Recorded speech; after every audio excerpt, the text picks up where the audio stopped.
All right, so I will call to order this Tuesday, October 5th, 2021 Air Shirley Regional School Committee meeting. Those attending tonight's meeting should be aware that the meeting is being audio and video Recording in progress. recorded by APEC and ASRSD. See? Any audience members who wish to record any part of the meeting must inform the chair, who will announce the recording. This is to comply with the Mass Wiretap statute. The listing of matters are those reasonably anticipated by the chair, which may be discussed at the meeting. Not all items listed may in fact be discussed, and other items not listed may also be brought up for discussion to the extent permitted by law. So I'll have everyone please stand for the Pledge of Allegiance. I pledge allegiance to the flag of the United States of America and to the republic for which it stands, one nation, under God, indivisible, with liberty and justice for all. Okay, Michelle, can you call the roll for us, please? Mrs. Granger. Here. Mr. Quincy. Here. Mrs. Ritchie. Here. Mr. Rubrick. Here. Mrs. Simmons. Here. Ms. Span. Here. All right, full house tonight. We will move on to the public participation. If anyone in our Zoom audience wishes to speak, if you could please put your name in the chat and you will be recognized. Is there anybody, oh, well, I'm thinking that this audience isn't, anybody in there? No. Okay, we'll give it about 15 more seconds.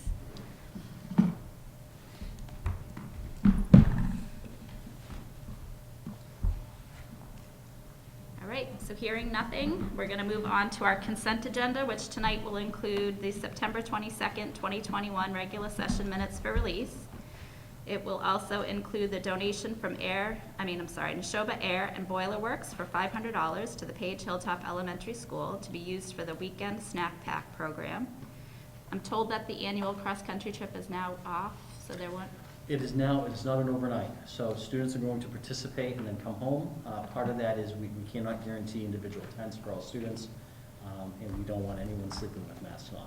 Okay, so they don't need permission since it's in Massachusetts. Since it's not an overnight, there's Okay. no permission. All right, so.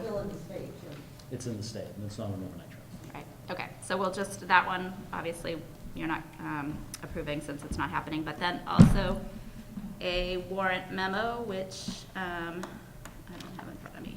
So tonight will include accounts payable warrant 1056, dated September 17th, 2021.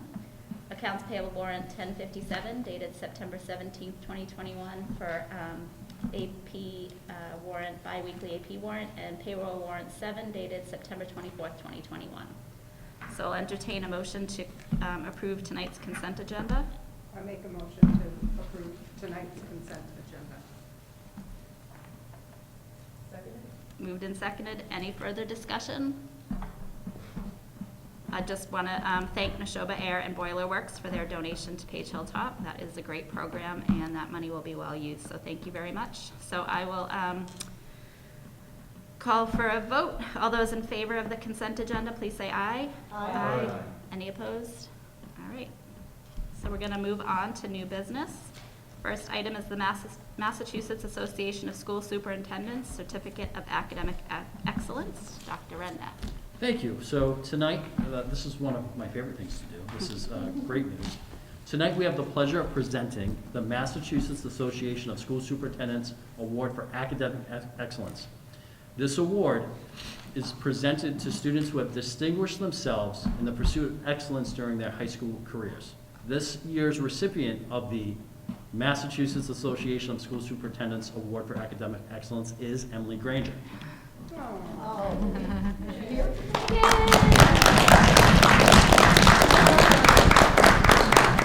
Can I say congratulations to both of you? I do have a quick bio here. Thank you for Mr. Christie for giving me this. Emily is currently a senior at Air Shirley Regional High School. She is a student who loves to learn and has sought out the highest level courses which push her to invest in the educational process. In her French class, she has led part of class discussions, including teaching a section of the AP unit. Emily is currently ranked #1 in her class. Emily participates in extracurricular activities such as mock trial and cheerleading, and has been a leader on both teams over the past 3 years. In mock trial, Emily's dedication to the team and her motivation to give a convincing performance have been a staple of the team's success. However, her desire to mentor younger students is the piece that has her coaches raving about her. Take your mask off.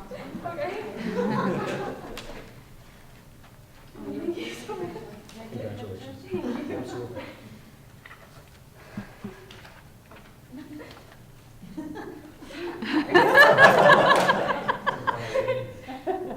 Emily, can't even see your eyes, babe. Take off the mask. I'll stay masked. There you go. Hey, can I get in on that? Yes. Right? It's all about me.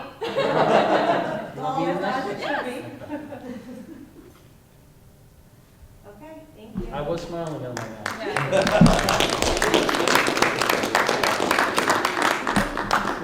Would you be able to print off, I made notes on this, would you be able to print off, would you like a copy of this? I would love that, yeah, thank you. Congratulations again. You might, I know I sent it to you as well. I can print it up upstairs too. So what's your favorite subject now? Oh, that's hard. I am taking an independent study this year in law, and I think that's probably the one that I am enjoying the most right now. Following in your mother's footsteps. Kind of, yeah. Not anything like her mother. No, I mean in a good way. I could never do what she does. The way she is in mock trial and the way she goes at people, my God. She's good. She's enjoying it though. Mr. Gubalini is leading an independent study with her and Katie Kilcommons, and they love it. So yeah, it's great that they have the opportunity to do that. I have a clean copy right here. I had printed my own, so. Thank you. All right, so congratulations, Emily. Thank you. And we're going to move on. Going to Boston Law School? She just may. Okay. Wrong one. It's all right. I'll give her a copy. Wrong one? Yeah, that's the, Oh, jeez. I'll give them to you. All right. Thank you, Mr. Christie. Thank you. Thank you. So next, we're going to move on to the presentation of the spring 2021 MCAS results. Mr. Caleri. Yes, thank you, Madam Chair. I wanted to share kind of a high-level overview of our MCAS results because these had come in, they were officially finalized mid-September, September 17th. And then student reports were shipped to us last week, so those are the ones that are going to be sent to families, so I figured this would be a nice time to kind of share a brief overview. Recognize that there's more analysis that needs to be done, but we wanted to share some of this with you. So there was a lot of discussion relative to the results of MCAS, and we focused quite a bit on this for last year. I'll try not to go into the level of depth that we typically go into. I wanted to stay at a higher level just to kind of give you a little bit of an overview. But just a reminder, we were doing, all of our students participated in the next generation MCAS. This has been adopted by the state. This was adopted by the state in 2017 for the first year, and then the high school, the first time they had participated in was 2019. It still has not crossed over with our biology testing yet. That is happening for this school year, so last year was legacy. All of our students participated in computer-based testing. The state, as a result of the pandemic, the state made some changes, some modifications to the testing process for last year. So in grades 3 through 8, our students had one test session. Normally they have two in English language arts, math, and in science, but last year they only had students were only participating in one session. For high school, grade 10 still remained the same. They participated in 2 sessions of ELA, 2 sessions of mathematics, and 2 sessions of biology. Figuring that most people would ask this question about the difference between remote and in-person, I wanted to at least give you some of the numbers. So based on all of the tests that were participated in, all the sections, we had 43 students who were testing remotely. We had 817 tests for ELA that were in person. Similarly, we had 41 students for math who were testing remotely, 819 were in person, and science was 16 students out of the 320 or 340 that tested, 324 were tested in person. There were no accountability reports that were published by the Department of Education for this year. There was a statement that they were going to hold districts harmless, essentially, for those districts that had been identified in the past as needing corrective action or supports or whatnot that maintained and continued through, and everybody else in their areas were remained the same as well. So ultimately, the comparison that's taking place here in MCAS information is from 2019. Normally, it's a one-year comparison, or you compare over a 5-year trend. But since we didn't have the test during the 2020 school year because of the release of the COVID pandemic, we only are able to make the comparison between 2019 and 2021. Yes, Joyce? Well, just to clarify, I didn't hear you too well. So is that 43 remote and then 817 in person, or was it 43 out of 817? 43 And then 817? and 817, Okay, thank you. correct. So to give you a brief little snapshot, so a lot of the slides that you'll see are all going to be comparisons, comparing our performance to the state, comparing our performance to 2019, comparing our performance to 2019 to the state.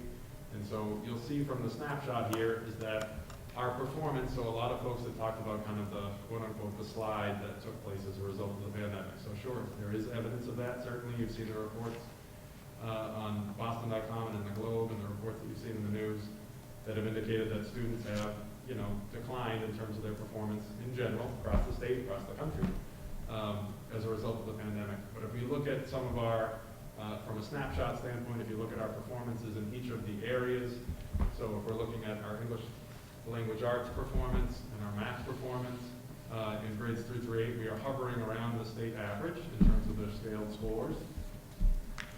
Similarly, you'll see the same type of trend in each of the other areas. So English language arts for grade 10 and mathematics for grade 10, because the high school tests are separated, so they include this information separately. This is part of the reason why I took this information from the state profile, because you'll see some of this if you look up our school and look at our state profile, you'll see these scores that are showing up on there. Overall, when we look at if we take all of our students and kind of put them into categories here, because the MCAS will place students into 4 scoring categories: exceeding expectations, meeting expectations, partially meeting expectations, and not meeting expectations. And so we tend to focus more of our time and energy looking at the relationship between the green and the blue columns as compared to the orange and the red columns, and how that changes over time. So if you look at the totals, so 54 and 19 in 2019,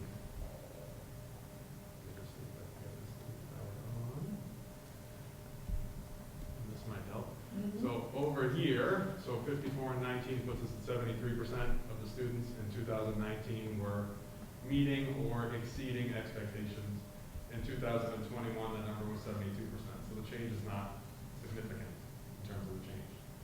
Total numbers of students. But you'll see obviously a decline from 19 to 17 and from 54 increase to 55. So some of our students who were exceeding, if you look at this, these are not the same students, so this is a different comparison, but if you look at just overall comparison, we have fewer students in exceeding, a little bit more in our meeting areas, and then similarly we had an increase in our number of students, or percentage of students in the partially meeting category, but a decrease in non.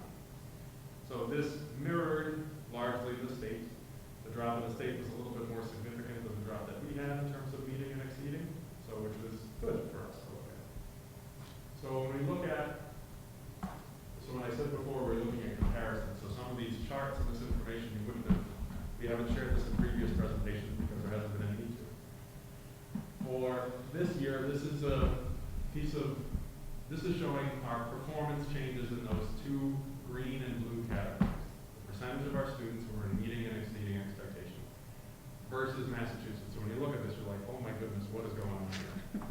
So I'll try to help, because there's a lot of little symbols in here, and this is not a state report, this is a report. I was trying to figure out a way that would express this in an easy, simple way. So believe it or not, this is much easier than looking at 16 different column charts for each of the grades. So I tried to take all this information and put it together. So I think the easiest one to look at is grade 4. So I'll take ELA for grade 4. So in the grade 4 test, this plus and minus is referring to the percentage of change between 2019 and 2021. So the plus, the first line there, that indicates that from in Air Shirley Regional School District, our percentage of students meeting and exceeding in 2019 to 2021 increased. So we increased by 7 percentage points. The state had a slight decrease. Their decrease was by 3 percentage points. So the difference between that change there is an increase. So we are better than the state slide by 10 percentage points. Is it a perfectly mathematical comparison? No. But it's a nice way of making a comparison between these 2 years to show what happens. So when I see kind of green here, this is telling us that our slide is actually not so bad compared to the state. Similarly, if I magnify this out and I look over, so notice over here, we had a number of green areas, and I only highlighted one little section here that was ELA was in grade 5, indicated that our performance was lower than the state. But everywhere else, ELA, we did pretty well, comparatively. Mathematics, on the flip side of this, we struggled. And so that slide was expected, and I think you may have read some reports in the news about mathematics slide for students across the Commonwealth, across the country. And so, yes, we had some challenges with mathematics. In addition to the fact that we implemented an entirely new mathematics curriculum last year during a pandemic. Probably not the most advised decision. However, there's no ever really a perfect time. So this was the time we could all get on the same page and get people comfortable with it. So we expected to have a bit of a slide in that regard, and we expect to recover from that. Similarly in science, grade 8 in science, this was a statewide trend, but our slide in science in grade 8 was a little bit more significant than the slide across the state. So similarly, we look at our performances. If I go one step further, I can look at scaled score. So that was the original slide that we showed, that gave you the snapshot. And so we see a similar trend, that we see that we have a bit more success in our scaled score changes, so our performance, our average scaled score from 2019 to 2021, our difference in the state. It seemed that our slide was not as significant in English language arts as it was in mathematics. And science, it was varied. Grade 5 in science, we did pretty well. Grade 8 in science, we seem to struggle a little bit. If I look at growth percentile, so we'll see some of the same information that's here. Again, the trends still continue to show themselves as English language arts seems to be doing okay. Mathematics, we seem to struggle a little bit. Interesting to note, and you'll see this trend all along in grade 4 for English language arts, in grade 7, and in grade 10. So those are the traditional grades, the benchmark grades that were used for MCAS a long time ago. There were only 3 grade tested subject areas and 3 grades that were tested at the time.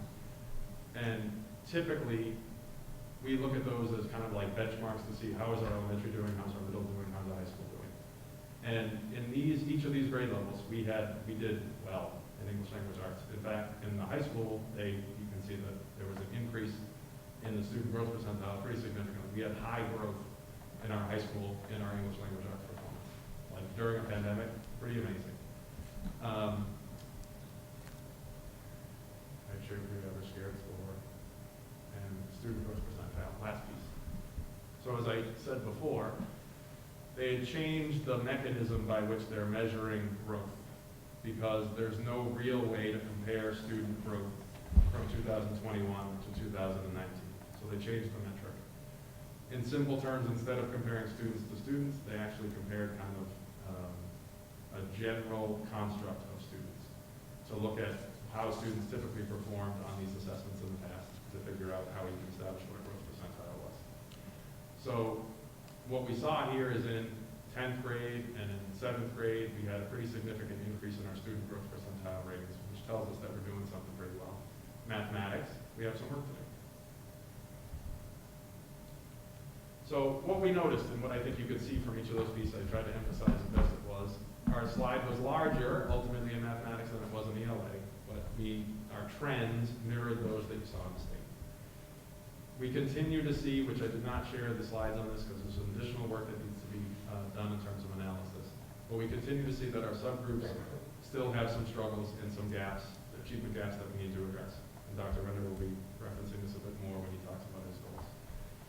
In general, when we look at some of the information and we go a little bit deeper than just this overall perspective, we have some relative strengths in English language arts, specifically in grades 4, 7, and 10. Our performance in science at grade 5 and in our biology in grade 9 were relative strengths. We did pretty well in our writing of essays in middle school and in high school. relative to the state. And our conventions in grade 10 were excellent compared to the state. And we actually did, of the different types of responses that show up in a mathematics assessment on the next generation piece, there are short answers, there are constructive responses, and there are selective responses, multiple choice. Our short answers we seem to actually do pretty well with, which compared across the state is not what we would expect to see. Relative weaknesses, I included math because we referenced that a number of different times in the presentation.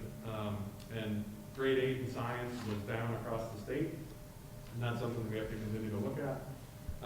Our essays and or constructive responses in our elementary grades are still areas that we need to look at, specifically in the areas of conventions. Topic development, so comparatively we had conventions as a strength in English language arts in grade 10, but topic development seemed to be the relative weakness compared to those two. And then our short answers, which we did so well at elementary, seem to be a struggle for our middle schoolers and our high schoolers. So our next steps, we have to do some more analysis. This work with the MCAS and other data, benchmark data that we collect at the beginning of the year data, doesn't end with just when the results come out. We continue to use that and collect information from students all year long.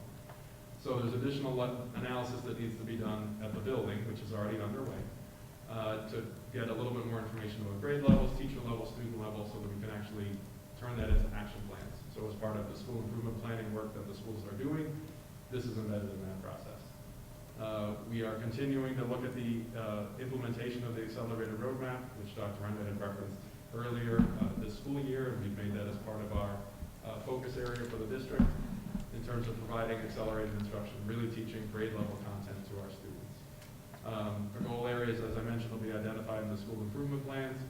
And relative to math and or literacy, we've already partnered, so in anticipation of this information and the work that we're doing with the implementation of the Eureka Math program, we had already partnered with the Center for Mathematics Achievement at Lesley University to continue to support the implementation of Eureka for grades 3 through 8. So in fact, our teachers in grades 1 through 5 today participated in a module preview of professional development. Those are like hour-long previews of the module that's upcoming to make sure that our staff is comfortable with, one, the mathematics that's embedded in the Eureka piece, and also what the plan is moving forward for the implementation of that module. So a lot of that work is ongoing. We've also partnered with Momento, which is an outside group to kind of support the implementation of early literacy, and that will extend from grades K to 2, and in parts to some grade 3. In addition, professional development, you've heard us talk about universal design for learning in the past, and as part of our partnership with the Inclusive Practices Group through the Department of Education, we are going to bring in professional development for our half days for our secondary teachers, so that's going to be for October, January, and for March, for all of our staff from grade 6 through 12, so that they're comfortable with what does acceleration look like in a universally designed classroom. We're also going to be working, as you saw, one of our relative weaknesses was in kind of the essay writing and or conventions in our grades 3 through 5. So that's going to be addressed through working on writing in terms of the scope and sequence. And then finally, we've heard this over and over again, and it's also in our district strategic plan, is to talk about standards-based report cards and implementing those at the elementary level. Since a lot of our curricular materials that we're using for elementary are really designed to be standards-based and measuring proficiency towards standards, it doesn't make a lot of sense for us to have a report card that actually is providing kids with letter grades or number grades that says you have a 92. What's a 92? It doesn't mean anything if it's not directly linked to a standard. So that's something that we'll talk about, and I'll come to you to present information on the standards-based report card. But first, we have some legwork to do behind the scenes. Just to jump in on that, standards-based report cards is a great way to make grading more about what the student knows and less punitive. For instance, not passing your homework can bring your grade down. But does that mean the student doesn't know the standard or master the standard? Or is that about not getting some work done or complying to some type of request from the teacher? So don't get me wrong, we need to track that. But it shouldn't be, at least in the elementary level, reported out and punitive against it. We need that. A report card is data. We need that data so that we know where students are and can plan accordingly to move them forward. So love that direction and all of these steps as far as PD goes. It's exactly where we need to go. Great. Thank you. With that being said, I know it's a lot of information, but again, I was trying to stay high level to at least give us a brief overview of what the information we've learned so far, what steps we're taking as a district to try to address it. And so with that being said, I'll entertain any questions that you might have. Joyce? We had more jargon in there that I could follow, but other than that, I'm sure some of the people here in education are nodding their heads yes and going, what the hell is that? So the universal digital classroom and a few things like that are the definitions. Should I go look them up? Universal design, I'll give you the simple example for universal design is ultimately it comes from literally the architectural design world, is where it comes from. So if you think about curb cuts, or if you think about ramps, or if you think about lever handles for doorknobs, those are all universally designed. Anybody can access them. So there is, To start. yes. So instead of having to necessarily make all of your changes, so think about the old home that you have, or, you know, if, even in your store, Joyce, if you have materials that were not updated. So then you have to go and actually go in and retrofit things to make things more accessible to more folks. So when we talk about universal design for learning, we're trying to take that same philosophy and apply it to the classroom. Remove the barriers so that every kid can access what it's intended to be learned. So when there's a standards-based report card, I'm picturing something like understanding the northern bear. The child has a 67% understanding of it, or something to that effect. So it relates to the subject matter, not just a mystery number. It would be targeted towards literally a standard, so we would have to, there are several So then standards you have to explain all the standards. to for everybody. each grade level. So you tend, in standards-based report cards, you tend to organize them, you pull them all together into larger standards, and then you benchmark students' progress as they go through the year. And So- explaining this to parents is done how? Typically through forums and kind of examples that are provided. So while you're integrating all of this with your teacher professional development, if you don't Yes. have your population development That training. is correct. And our teachers are very much, our elementary teachers are on board with this. In fact, they're clamoring for this. A lot of school systems have engaged in the standard-based report card work several years ago, 10-ish years ago. And when the standards piece started to really come on and focused on standards-based education, and people kind of saying grades aren't really going to help you. So you need to actually know, Yeah. how am I progressing towards the standard? And that's really what the goal is. Can I jump in for a second? So think about this. There is a huge education piece as far as staff and parents and students involved. But what does that A mean that they got in Algebra 1, semester 1? Oh, no, I understand all Right. that. What I'm Yeah, you saying don't is know that- what standards they Right. could have done really well on 3 of the standards and not have mastered one of them at all. But you don't know that with a letter grade. With standards-based report cards, you know exactly which standards are mastered and which Right, ones so it's students gonna need be to an improve on. extensive, a much more extensive report Yes, than you've Yeah. ever had before. yes. And we've had them at, well, I don't know where in the district, but as a parent in the district, I know my daughter's had them since she was in kindergarten at law. Kindergarten had the first standards-based report card. So she may have been one of the first classes to get it. But again, you're gonna get a list. It's gonna be a longer report card. It's like a 2-page report card. It's Yep. not 5 lines with a letter next to it. It's a proper report. But it's gonna be things that a parent could understand or Google. It's gonna be, place value. And depending on the grade, you're going to, what are you doing with place value?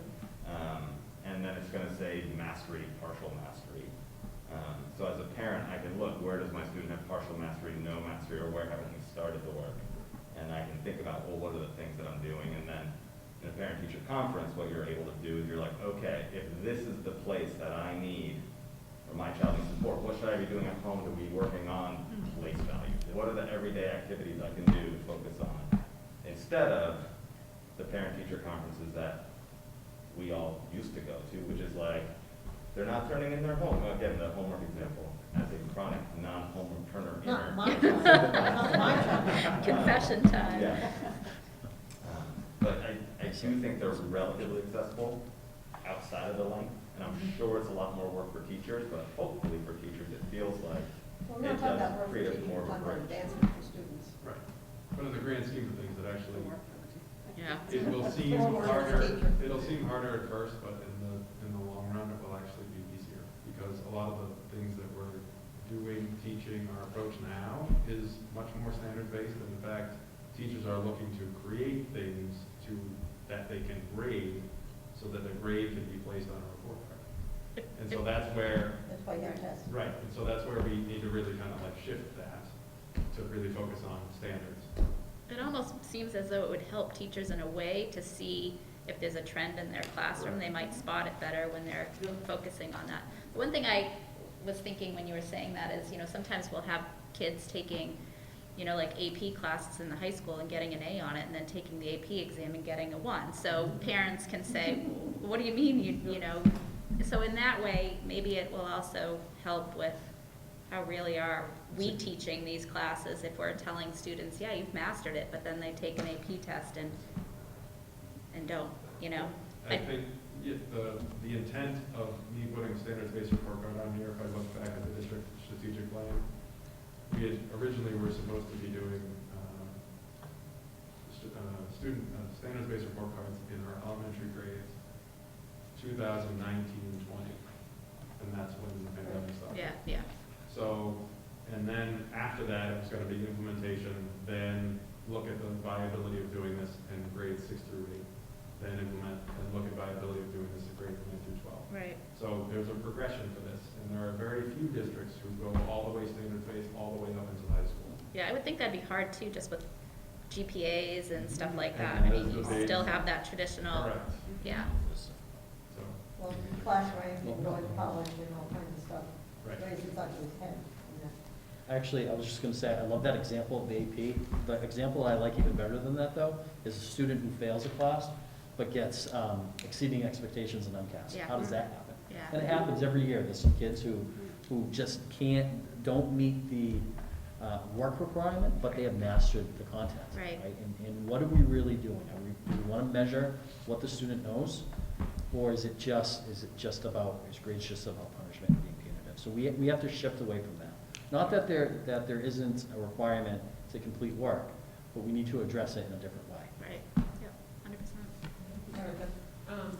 So when I'm listening to this and what I'm hearing, it sounds like the benefits are not only can we be more consistent between the classroom and at home for parents, because once you have a competency, in my mind, we're talking about competency-based learning. So, for instance, I have several different people that are going to Western Governors University, which even though it is an online college, it's competency-based, so it's not traditional learning.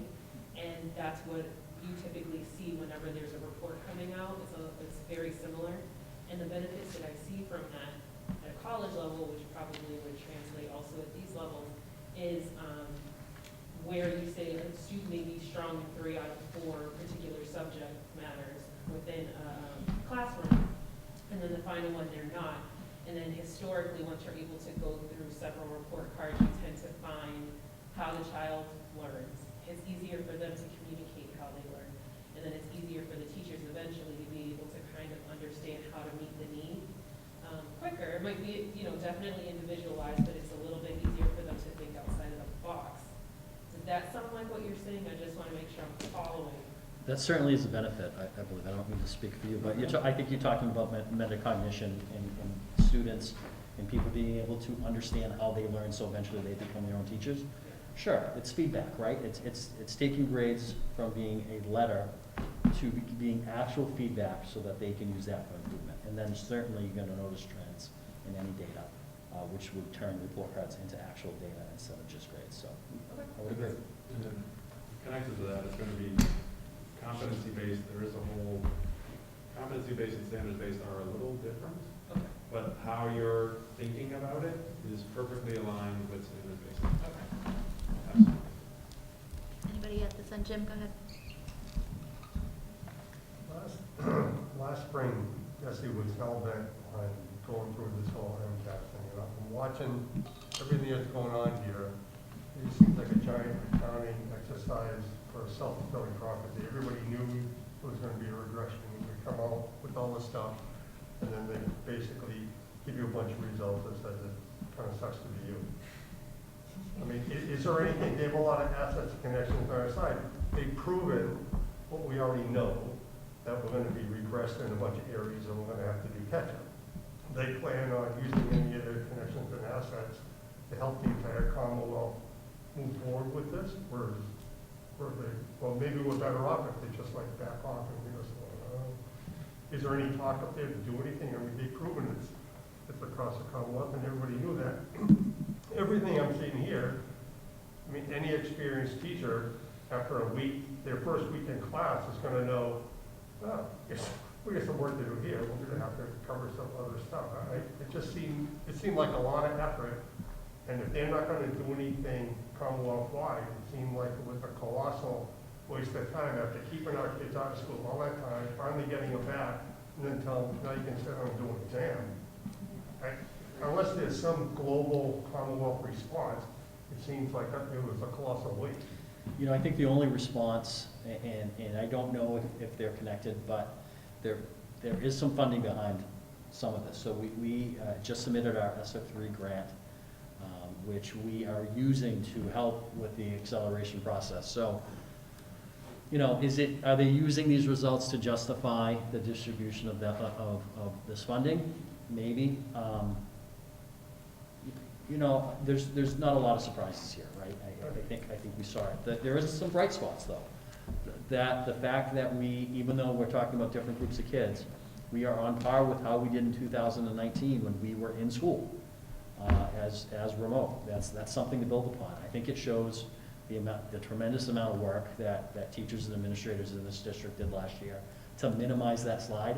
So I don't know if the state's doing anything with it, but we certainly can celebrate that for the staff that we have and what they did. And knowing that we're not starting as far back possibly as a lot of other districts. So there's that. You know, to really answer that question, what is the state going to do? I'm not even going to try. I mean, the intent, building where Dr. Rinder said, the intent last year that Desi had shared with us relative to MCAS, one, there was a requirement under federal law that it had to be administered. That was one. But the second piece was that the intent was to make it diagnostic. And so to give us an additional data point.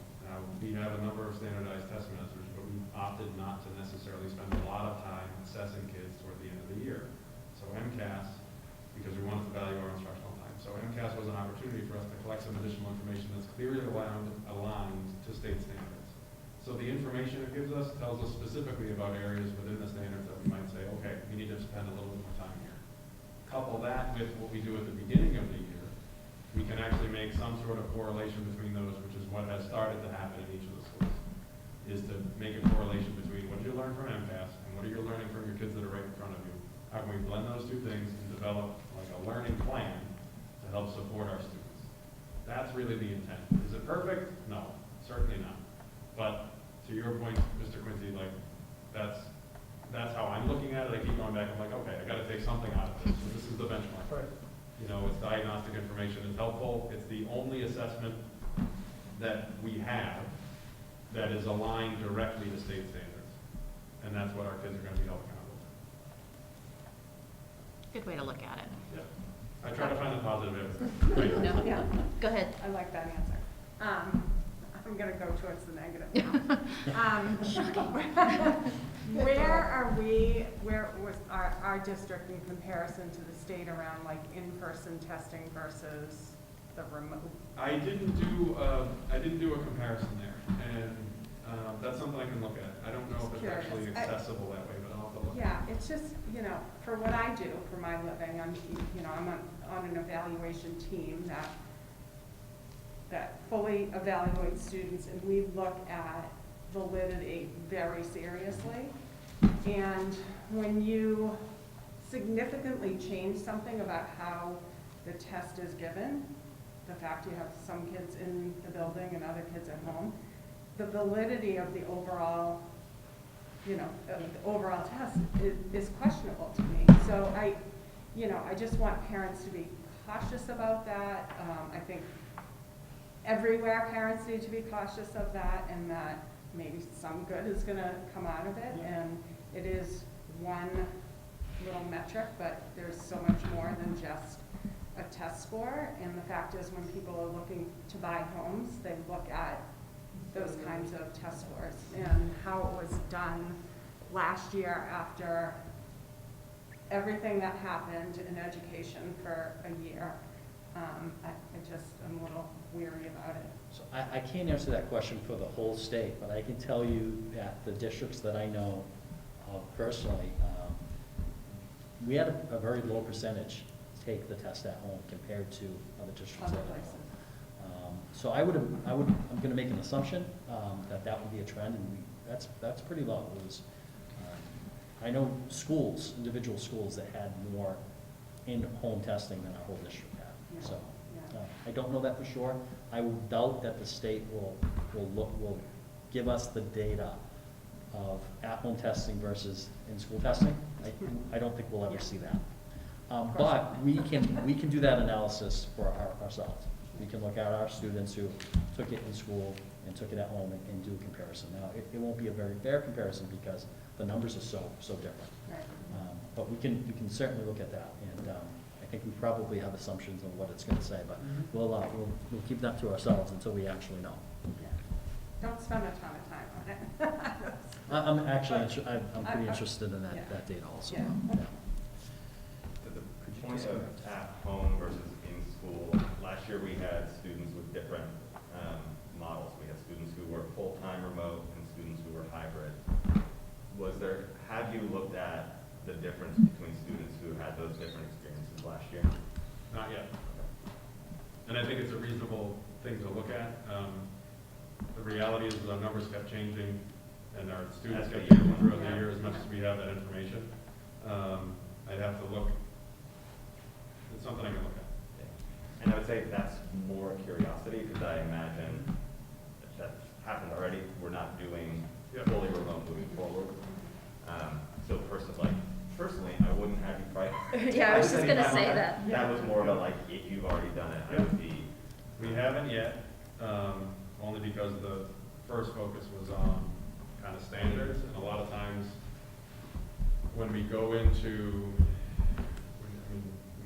a data process and we start to look at like the individual situations for the students, then it tends to shift the focus of the conversation on to external factors and pieces that we couldn't necessarily control, whereas rather kind of bring the focus back onto, well, here are the things we can do. Right, and I think to your point, Doesn't yeah. feel very actionable, so if you haven't done it and you weren't planning on it, I would not do it. Just because I Yeah, haven't. it's more of a curiosity thing, but hopefully we'll never have to repeat that to know, Right. how to look at it again, but, Yeah. Everybody knows. yeah, exactly. Joyce, did you have something?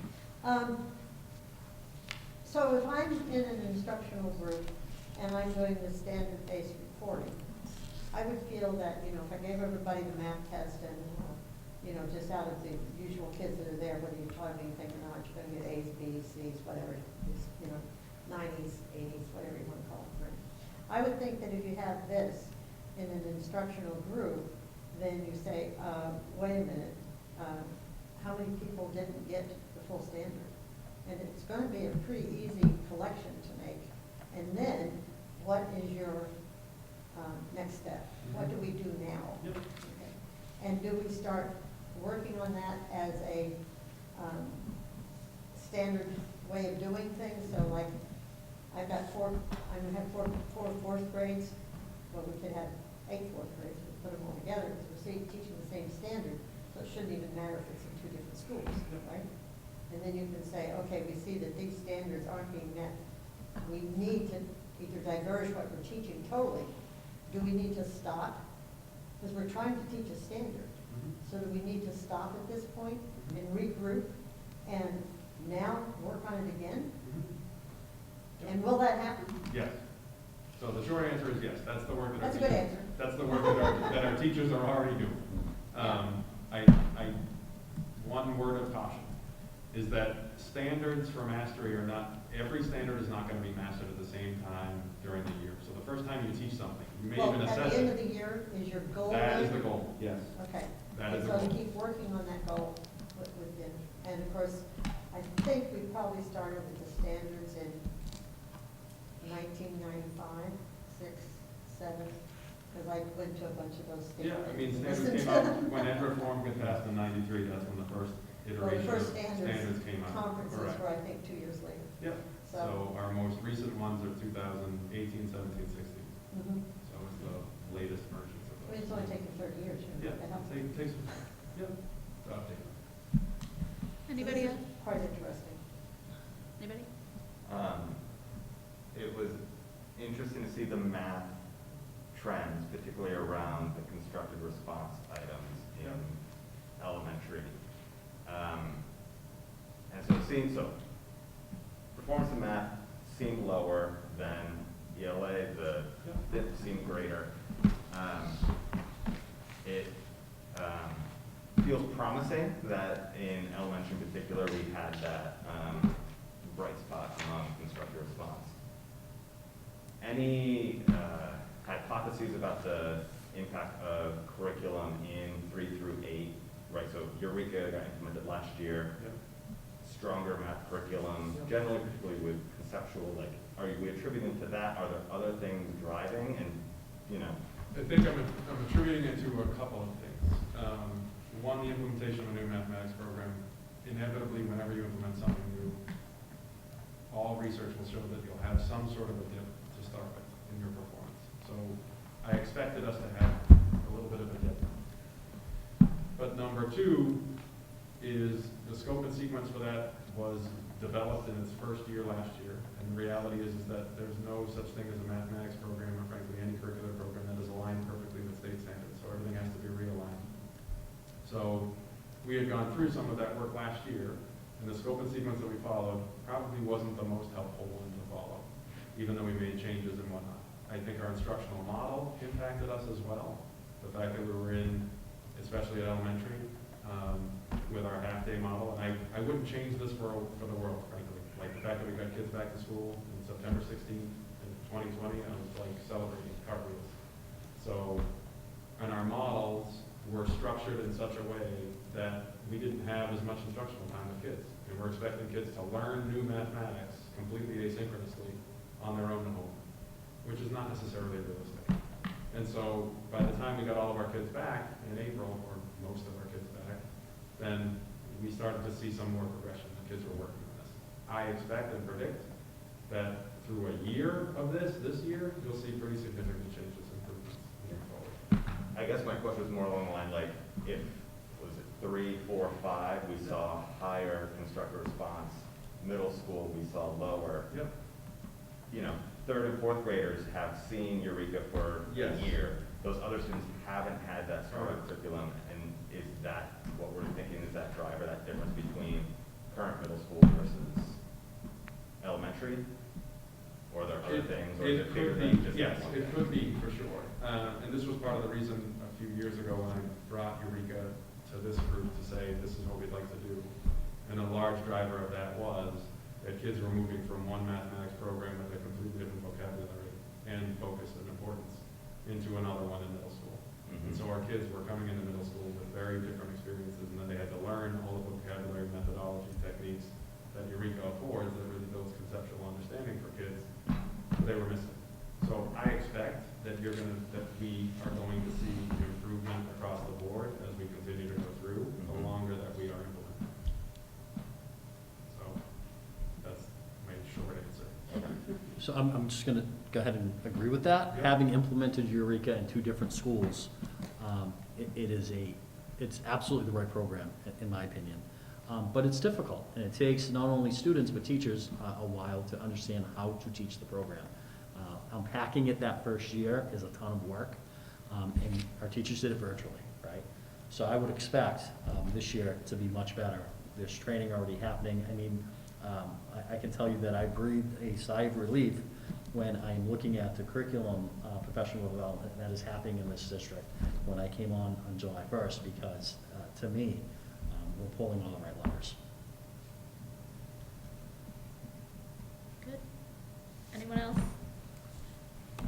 So thank you for the presentation and for the information. It looks like you guys have already highlighted some important areas to keep looking at and working on, and that's great. So we will move on to superintendent's draft goals, 2021-2022. Dr. Brenda. So I'm gonna sound a bit like a broken record. You've heard me talk about these initiatives many times, but there's certainly a method to my madness. These are very important things. And you know what was just presented about our MCAS data, and then really what we're doing about it, the professional development, our curriculum choices, and students accessing the excellent instruction and curriculum resources that we have. There's another side to that, right? Students need to be available to learn and access that excellent instruction, and if they're not, it doesn't really matter how great your curriculum is, or if you're using Eureka Math or Envisions, which we're going to stick with Eureka. It's not going to make a difference, right? So Charlie's on it with curriculum and where we need to go, and you know, we're going to be obviously working together on that. He's going to work with me and everyone else too on these goals. But this, to me, is the next step, so that all of that hard work and curriculum is going to pay off. So there's 3 goals that I'm going to present tonight. There's 1 professional practice goal and 2 student learning goals, so going along the Massachusetts framework for evaluation. And the professional practice goal is really for me to learn a lot about the district, and the 2 student learning goals are the goals that I think are going to make a big difference in teaching and learning of students. There's overlap between these goals. All of them are going to provide me some professional learning, and all of them should impact student learning and have them students available to learn, so all the stuff that Charlie is working on can be the most effective that it is. So the first is around the equity audit, and this is something that I've talked about quite often. The format that I use for goals and goal setting is a little bit different than probably what you've seen, but there's more similarities than differences. So I always start with a strategic objective. And so the strategic objective for this is to build a foundation needed to create and sustain a diverse, equitable, inclusive culture in the Air Shirley Regional School District. So the goal for that, by the end of the 2021-22 school year, an equity audit will be completed, a DEI advisory committee created, and members will begin to make recommendations for actions to be included in the district's strategic plan. These actions will target the results of the audit and will reduce inequities identified through the audit by 50% at the end of the 2022-23 school year. So the rationale for that data, there's the data rationale, there's tons of information out there. I've included a link to an Ed Weekly article that really sums up some of the inequities that happen in education and in schools. Feel free to click on that and take a look. I can go over that if you want. I summed it up with just a couple. Students of color have less access to high quality programs than their white and Asian counterparts. Additionally, students of color are more likely to be referred to special education and or have reported disciplinary incidents. Right? So those there are 2 very clear equity issues. When we do this audit, I don't want anyone to be surprised. There are going to be results that we do not like. And that's exactly why we need to do it. So some of our action steps is we need to request proposals, which we have done. We have 4 current proposals that we are reviewing. We will review and select the vendor. We need to provide needed documentation to the vendor and access. It's not just documentation, but they're going to come in and do focus groups and surveys and one-on-one interviews. They're going to probably want to talk to members of the school committee. We need to analyze those results, create a DEI advisory committee, action plan for improvement, and then present the either completed action plan or individual actions to the school committee. This will be ongoing. Who is responsible? Ultimately, right now, it is the superintendent and cabinet, so it's the people sitting here, and Mary Beth Hamel and Tara Bozak. Once we have the report and the results, some of that responsibility is going to be shared, right? It's not just going to be central office, but the schools are going to have some of the responsibilities to do some of this action planning and fix some of these issues, whatever they are. So we have a target benchmark, so by October 20th, we're hoping to pick a vendor, which is pretty quick.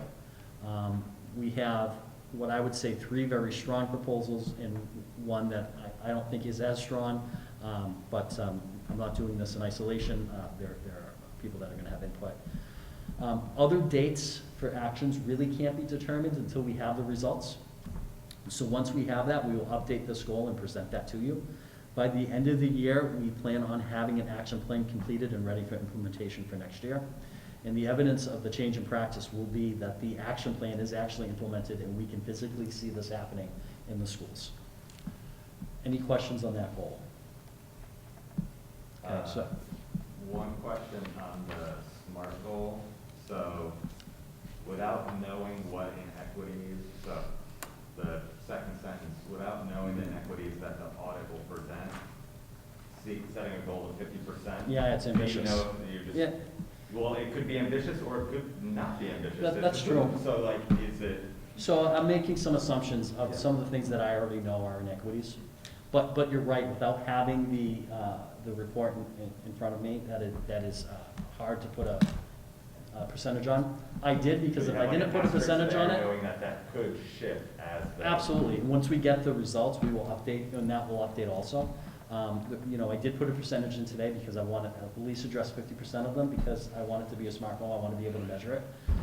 But you're right, not knowing exactly what those are, I'm thinking 50% is ambitious, but you're right, depending on what the results come in. Is it address 50% of the inequities? I was reading it says like, whatever the inequities are, so if it's like referrals or like Mhm. reducing those numbers by 50%.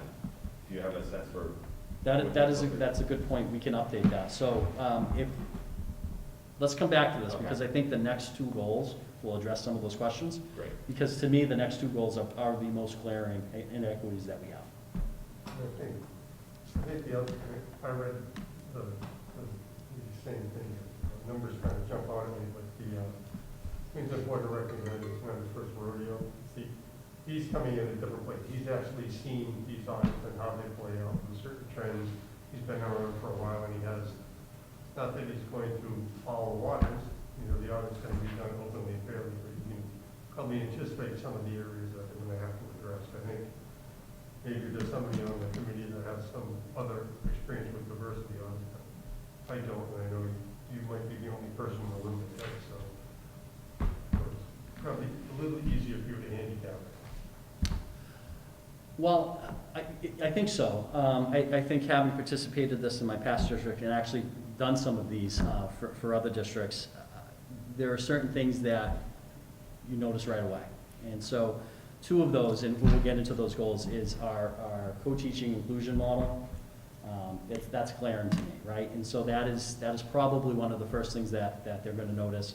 And the other is when we look at some of our student discipline reporting, and then how we're identifying and assigning interventions for students, both academic and social emotional. It's going to be spotted. So those we can address immediately. And we're going to, you know, just because the plan is to implement next year, doesn't mean we're not going to address some of these this year.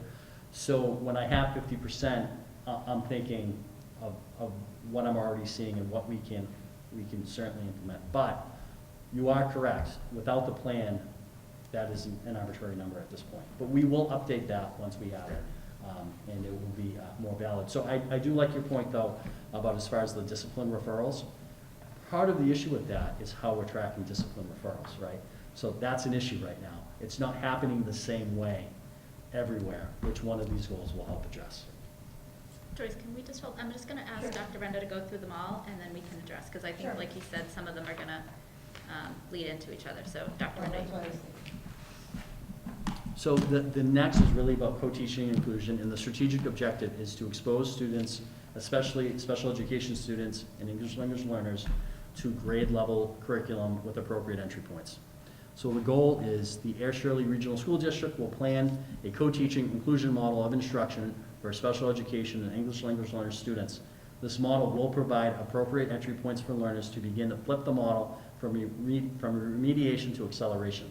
Air Shirley Regional School District will plan during the 2021-22 school year and be ready to pilot the program for the beginning of the 2022-2023 school year. So I'm using the word pilot because until we start planning, I don't know what scale that we can actually implement this in. I would love to say that most of our students would be involved in a co-teaching inclusion model, but the planning will lead us to that. There will be some co-teaching inclusion happening in every school next year, that we could say. So the rationale for that, according to our 2019 and 2021 MCAS report, students with disabilities and English language learners are the subgroups that are the lowest performing. That's no surprise. I think if you look at almost every district's data, you're going to see that. However, there is certainly plenty of research out there that will tell you why co-teaching inclusion is good for all students, not just students in special education. In fact, we owe students, our students with disabilities and our English language learners, the opportunity to be exposed to grade level content for positive peer role models, for that neuroplasticity and growth mindset, to steer away from the learned helplessness and the low expectations that can happen, not always, but often happen when students are pulled out. Now, that's not to say that we will be exclusively inclusion. There are certainly times where students benefit from being pulled out. There are certain special education services that it doesn't make sense to do in a regular education classroom. So instead of just having everybody pulled out or everybody pushed in, we're going to look at the students in front of us and make a decision based on their need, whether we should be pushing and do co-teaching or whether students need to pull out in a specific program or a specific report. So I hope that makes sense. The strategic action steps are very boring, but they're pretty standard when you're implementing a co-teaching model in a school district. So the first thing that we need to do is make sure the school-based administration is on board and that they are committed, especially in regards to co-planning, scheduling. The way that we're scheduling the schools needs to change to make this work. And we need to provide professional development. Being a co-teacher, I don't know if anyone here has done co-teaching, it's like a marriage. And sometimes in marriage, and I think we talked about this, Mrs. Simmons, before, sometimes in marriages there's divorces, right? So getting the right connection between the two co-teachers is key. And sometimes it doesn't work, and you have to change that up. And I think at times when schools have done this and it's been implemented, teachers care about what they do very much, and when it's not working because of adult personalities, they take that personally. And I think what we need to do is make sure that we are training the administration and the teachers to know that it's not always going to work, and sometimes we need to change it up. And that's just one example, having been a principal or co-teaching marriage counselor in the past. I know how to help to work through that, and it will happen. We need to create a working group of administration, teachers, and parents, I should have put parents on there, to help create our initial implementation plan. And it's not easy. This is probably the most difficult thing I've ever implemented as a building principal. Doing this district-wide, even in a pilot mode, is going to be difficult. We're going to be challenging many beliefs of educators who have been doing things for a long time, and sometimes very successfully. But we know that moving to this model is the best thing to do for kids, so we're going to go ahead and push forward to do it anyway. We need to make sure that teachers participate in school-wide pre-implementation and planning and professional development in co-teaching. The administration needs to purchase the needed resources to do this. One very simple example of this is if you have 2 teachers in your reading classroom, you need 2 reading tables, right? So hopefully we're pulling 2 small groups and we're teaching 2 small groups at the same time. Next, the best thing that you can see as a building principal or as an administrator doing a walkthrough in a co-teaching classroom is groups of kids working with 2 teachers, and you cannot tell who's in special education and who is not. That is the absolute best, and that's what we're going to strive for. We need to develop plans on how we're going to give information out to parents, to teachers, and other stakeholders about how this is going. We need to have a plan for evaluating our co-teaching system to see if it's working. And we need to provide the time for special education teachers and general educators to collaborate and co-plan. That might be one of as far as the co-planning, if we don't have that piece, this won't be successful, and that's why scheduling is so important. We will be working with all of the building principals when they're developing the schedule this spring. I know Charlie's really looking forward to that. Co-teaching implementation needs to be part of the school improvement plan. So these are the action steps in order to get this done. Mrs. Bozak is all in on this. She can't wait. So Right now, who is responsible? District administration and school administration. As soon as we start getting that committee going and we start planning, again, this will shift down to the schools. We will always be responsible, but we will share this responsibility with building-based admin and teachers. So the targets, we will have action steps 1 and 2 done by March of this year, of 2022, this school year, but next year.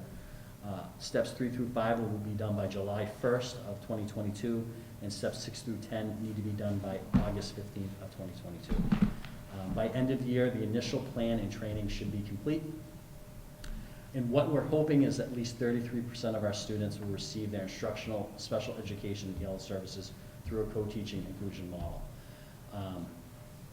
That's what we hope. Now, some of this, what we have to understand is a student who's receiving speech services is in special education. Speech services is not going to be a push-in model.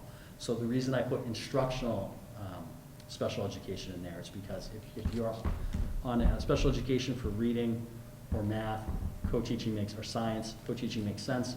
If you're getting speech or OT or some other related service, it might not. And actually, for some very specific reading programs, such as Wilson, it really wouldn't make sense to do in the classroom. It would make sense to still do in an alternate space. So we're hoping it's going to be 33%. As we start to schedule and assign different groups, we'll have a better idea of that, and this will be updated and we'll share that out. Any, you want me to go through them all before questions? Yeah. Okay. And the next is, and this is, can be a big equity issue, is implementing a tiered system of social emotional support. So the objective is to create a multi-tiered system of support designed to address behavioral, social emotional, and mental health needs of our students. All staff of the Air Shirley Regional School District will be informed and trained in the MTSS, which has happened. It will happen again. The system offers the potential to create needed systemic change through intentional design and redesign of services and supports by quickly identifying and matching them to the needs of students. Administrators, teachers, mental health staff will be able to provide and/or help locate needed services. This will help students be available to learn and teachers available to teach.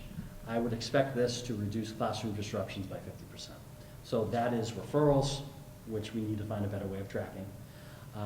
Visits to the nurse, it should help reduce, it won't reduce special ed referrals by 50%, but it will reduce special education referrals. And hopefully, the ultimate goal is to have more time on learning and students who are available to learn. So the rationale of this, this is the one fact that kind of hit me the hardest when I was looking at this. Right now, 30% of our children have met the clinical criteria for post-traumatic stress disorder during COVID, right? So right there, that tells you mental health support is needed more now than ever. I have put in a link to kf.org. It is a issue brief on mental health and substance abuse among children during the COVID-19 pandemic. It's up. Like, anxiety is up. Mental health issues are up. Kids actually contemplating suicide, those numbers are up. So we need to address it in schools. So some of our action steps is to provide the MTSS training to staff in the essential practices of each tier. So what is happening in tier 1, tier 2, and tier 3? So the tier 1, right, so it's our PBIS system. It is second step that teachers teach. It can be a character education program. It is the routines and procedures of the school, how kids enter, how kids leave, what we do on the playground, what our expectations are during lunch, the overall calmness and how that school runs. That makes a big difference. So tier 2, for those kids who that isn't enough support for, right? Just teaching the expectations that we expect. If we teach those expectations, most of the kids live up to those expectations. There are some kids that doesn't work for. So those kids are going to go into tier 2. What do those kids need? So we're going to have what we call student concern meetings. Right now, it's a different name in every building. We're gonna make one name. It's going to be the same. It's going to run the same way in every building. And we're going to talk about these kids. So basically, what we're trying to do is identify the need, right, and provide the support. So what is the barrier to this student achieving academically and social emotionally, right? We identify the barrier. We action plan to remove the barrier, whether that's academic or social emotional. So this could be connecting them with Community Health Link for therapy. It could be a lunch bunch with the school counselor about how to make friends. It could be a Wilson reading intervention if we're talking about academics. It could be any slew of things. So what I'm noticing now, what's happening, is we're very good at identifying the problem and talking about the problem. What we need to do is talk about the problem, identify a resource to help support the child and meet the need, and remove the problem so that kids can learn. So it's happening sometimes. And we have lots of things to do this. What we don't have is a system that everybody knows what to do when a student is having an issue, and how we can assign that resource to a particular student, measure it, right, and then decide to keep doing it, change it, or that it has succeeded and we can stop. So it's not that it's chaotic, because it's not. It's more organized than that. But what it's not is clearly written out so that every single staff member knows exactly what to do when they think a student is having a mental health, social, emotional, or some other type of crisis. Right? It needs to be more organized, and we need to know what everybody is doing and who they need to go to when there's an issue. So ultimately, right now, who is responsible for the implementation? Superintendent, district and school-based administrators. Because this is happening to some degree in all schools, Lorraine Wilson's going to be a big support, Tara Bozak and Mary Beth Hamill. So the target strategic action steps 1 through 4 by March 2022, 5 and 6 by May 1st, and 7 and 8 by August 15th. So the initial plan and training will be complete. In the evidence of the professional change, all teachers will be trained and aware. We're going to have a universal screener. Are you familiar with universal screeners? So basically, a universal screener is a quick questionnaire a teacher does on each individual student in their class. And the results of that screener tell us if we should do a more in-depth screener, because they may be at risk for some type of social, emotional, or mental health need. Actually, if we do this, I believe we do have to have you approve the use of a universal screener. Oh, and we will bring that to you. The benefit of that is the kid who is running out of class or flipping a desk is really easy to identify if they're having an issue. They're letting us know they need something. The student who is like hypo-vigilant or just turned off, so that in that fight and flight, they're off. So they're not disrupting class, they're not disrupting others' behavior, but they're slipping through the cracks. So this universal screener will help us identify those students so that we can also provide for their need. Does that make sense? Right, so ultimately what we want is students to show an increase in self-awareness and self-management skills. Really, we want them to be able to self-regulate, and we're gonna help them self-regulate by doing a whole bunch of co-regulating with them, right? So I was telling Joyce about how my son likes to fall asleep on top of me, which is both great and sometimes frustrating, right, because I'm getting less sleep. But really, what's happening is we're co-regulating. He's upset, I'm calm, I'm putting him on top of me, he's calming down. So we can do that with students. So when a student is in crisis and we're very calm, they will eventually calm down. They will pick up on that, and it's co-regulation, and then they'll be more quickly available to learn. So all of that training needs to happen, and the plan needs to be really organized and make sense on who goes to who for what, so that students' barriers can learn.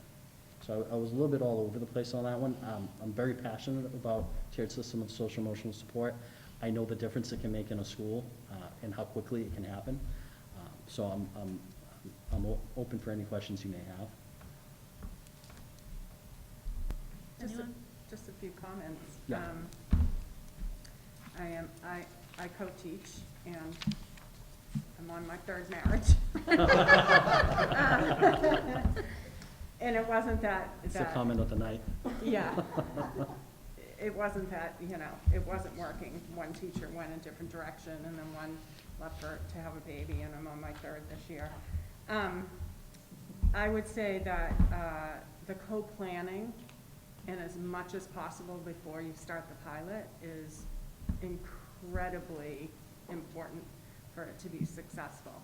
So right now, my co-teaching partner, we found out the last day of school in the spring that we were going to be co-teaching, and we never even met together until school started. So fortunately, we both are understanding that this year is all about flexibility, and we're figuring it out. And we're okay with, in the middle of the night, seeing each other on the computer and doing some planning at 2 in the morning while he's up with his 2-year-old and I'm up worrying about my babies who are in college.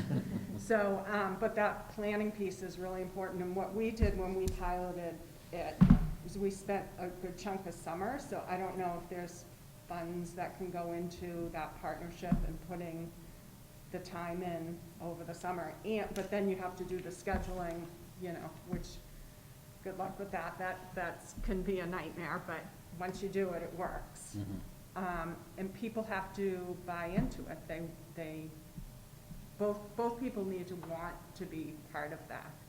I think, at least what I've seen and the research we've done, is you see a significant drop in referrals for academic reasons with the co-teaching partnership. So I am all for that.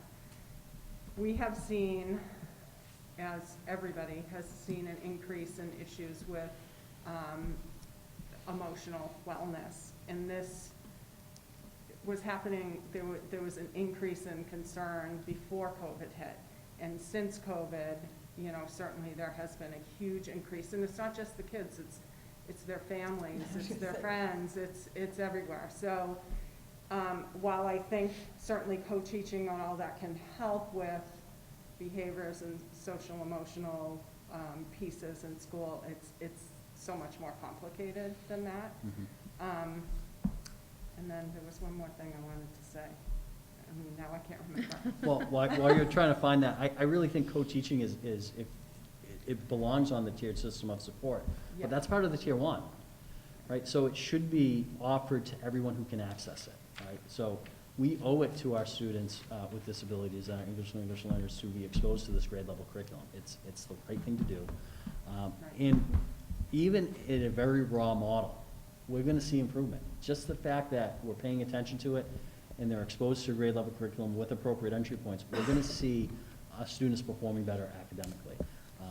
This is, with the co-teaching, I've implemented this in a school before, and it was raw. I mean, the first couple of years, I could not say that the model was running exactly the way that it should be, but teachers worked hard on it. And by the end of the year 3, we went from having like 74% of our students having low or very low growth to 68% of them having high or very high growth, right? And it makes sense. How are you going to take a grade level test and do well on it if you're not exposed to grade level curriculum? That doesn't make, it's not gonna happen. We owe it to them to provide their curriculum at their grade level to them in a way in which they can access it. And essentially that's what it is, right? Like, let's figure out how they can access something at their grade level by supporting their individual need. Right, and that's the equity piece. That's the equity Yeah. piece. And it's So- incredibly difficult to do. The one other thing I think I was gonna say, or at least it just popped in my head, some of those other services that you were talking about, of course, you know, you can't do a Wilson program in an English class. I suppose you could call it an inclusion and pull the kid in the back of the room, but that's just geography. But things like social pragmatics can certainly and should be done in the classroom, where kids are having to be in a more social setting with their peers. So, but to have really substantially different curriculum, obviously that has to be a pullout. But even OT can be done in a gym class, you know, or PT, That's a good I mean, point. in a gym class, so.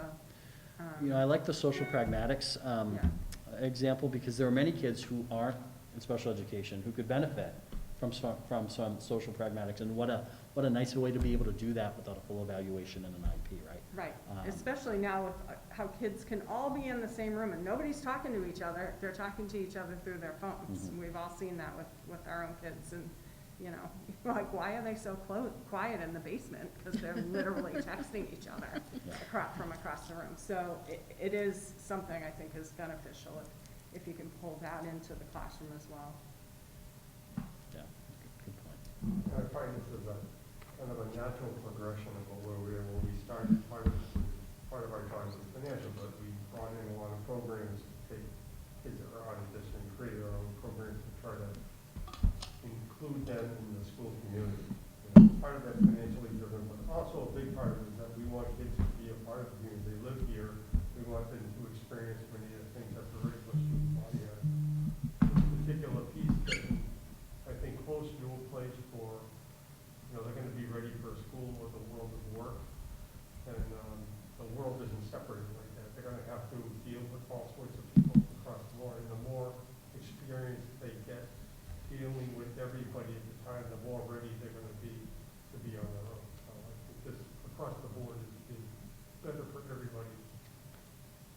Yeah, that's a great point. We need to get them ready for the workforce, and I'd mentioned metacognition earlier, and, if we don't allow and expose students to their grade level peers and peers when they're going into the workforce, they're gonna have a difficult time adjusting.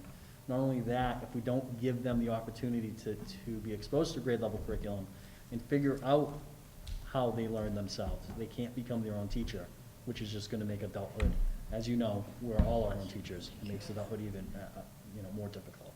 So it really is the way to go, not only because it's going to give us a bump in accountability, it just is. I mean, schools who do this have a bump. Schools who have a tiered system of social emotional support can see an increase after 3 years from 11 to 20%. And co-teaching, I believe, is similar. I think it's around 15 to 19. That one I would have to check, but the MTSS, it is between 11 and 19% on accountability rating. Now, that's a good benefit of it. That's not why we're doing it, right? So we all know people who can ace any academic test that you put in front of them. But if you can't interact and work with other people, you're going to have a difficult time being successful unless you are at a savant level, right? And not all of us are. Especially this guy. I was gonna say, going off of just the tiered system, I really like that. I'm pretty excited about the universal screening school. That's actually something that we've implemented at the hospital while patients going through their treatment there. That's where it started. Yeah. Yeah, it started in the hospital setting, and schools have been pulling it in the past 10 years or so. Yeah, it's pretty exciting, and now what we're doing is implementing it upon admission, then during the stay, after the patient's been there a couple days, and then when we're planning to discharge the patient, they take this tool. Now, again, we're having the patients kind of do the assessment alongside the providers, and looking at the treatment planning, it has significantly reduced the days of stay. So prior to us implementing this, just as a quick snapshot, we had patients that were staying there 17 days for treatment. We had a lot of repeat patients. Now what we're seeing is we're having way less repeat patients. We're down to 15%. And because the patients are able to respond with this universal tool as we're doing treatment, the patients are now down to, in the most complex cases, 12 days. Some patients are down to 5 days. So I'm really excited to see it being used in the school system, because I think it kind of brings together everybody in just a different way. It gives another mechanism, a road for student success and teacher success, really, or district-wide success. So I'm really excited about that. I'd mentioned earlier how excited I was that we're using Readers and Writers Workshop in Fontes Spinell and Eureka Math. But the thing is, if we don't get a good enough handle on this work, we won't know if the curriculum product's working. So often, when you have a deficit on accountability rating, you'll see a district change their programming, right? They'll change their math curriculum, their reading curriculum, science, whatever. But often, if the problem is there's no tiered system of support, there are students who are in crisis, there's lots of kids living in poverty, you don't have co-teaching, it's all pullout, you're actually changing the wrong problem, right? So what happens when you don't have that is your tier 1, so your Eureka Math curriculum, you're thinking it's not working, but really what's not working is we're not providing for social, emotional, and mental health needs of students, so they can't access the instruction that's happening. You think the problem is your tier 1, you buy a whole bunch of interventions, you overload the interventions, they don't work because you're not using them the way that they were designed, so you think it's the wrong interventions. So you go through the cycle of changing your curriculum products every 3 to 4 years, and you never address the problem.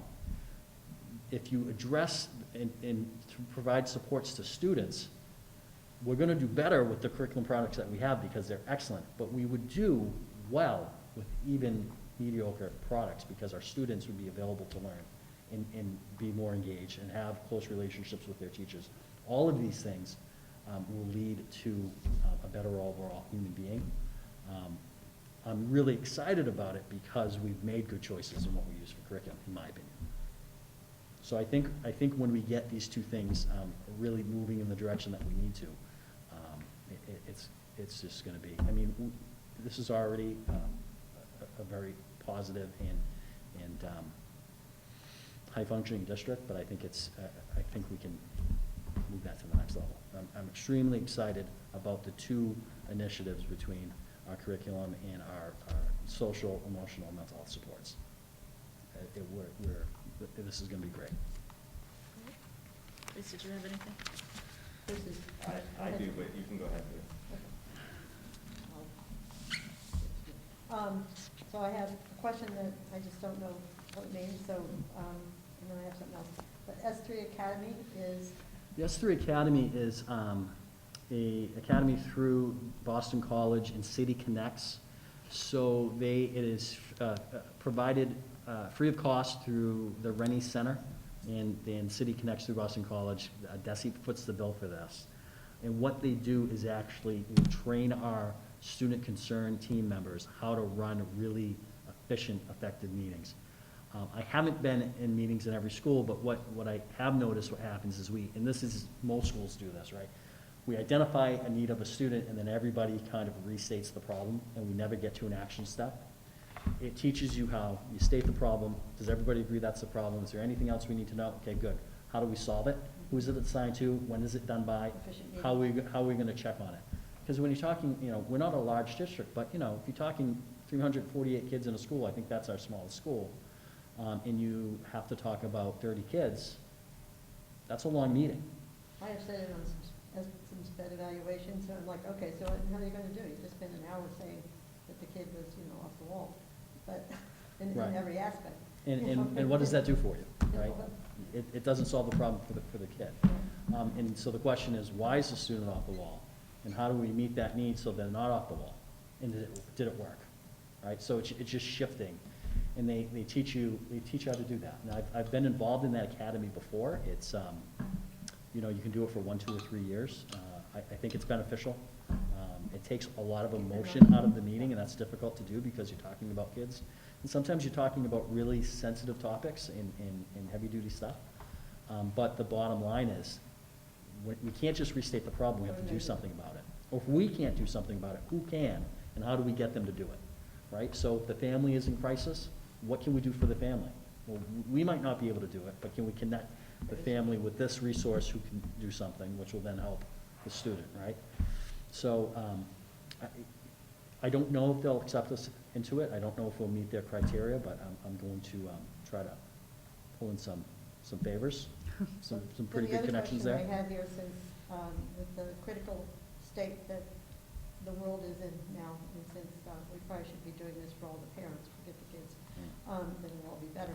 But it seems like moving forward on this and looking at a target benchmark of March, then it seems like that we should be further advancing than that.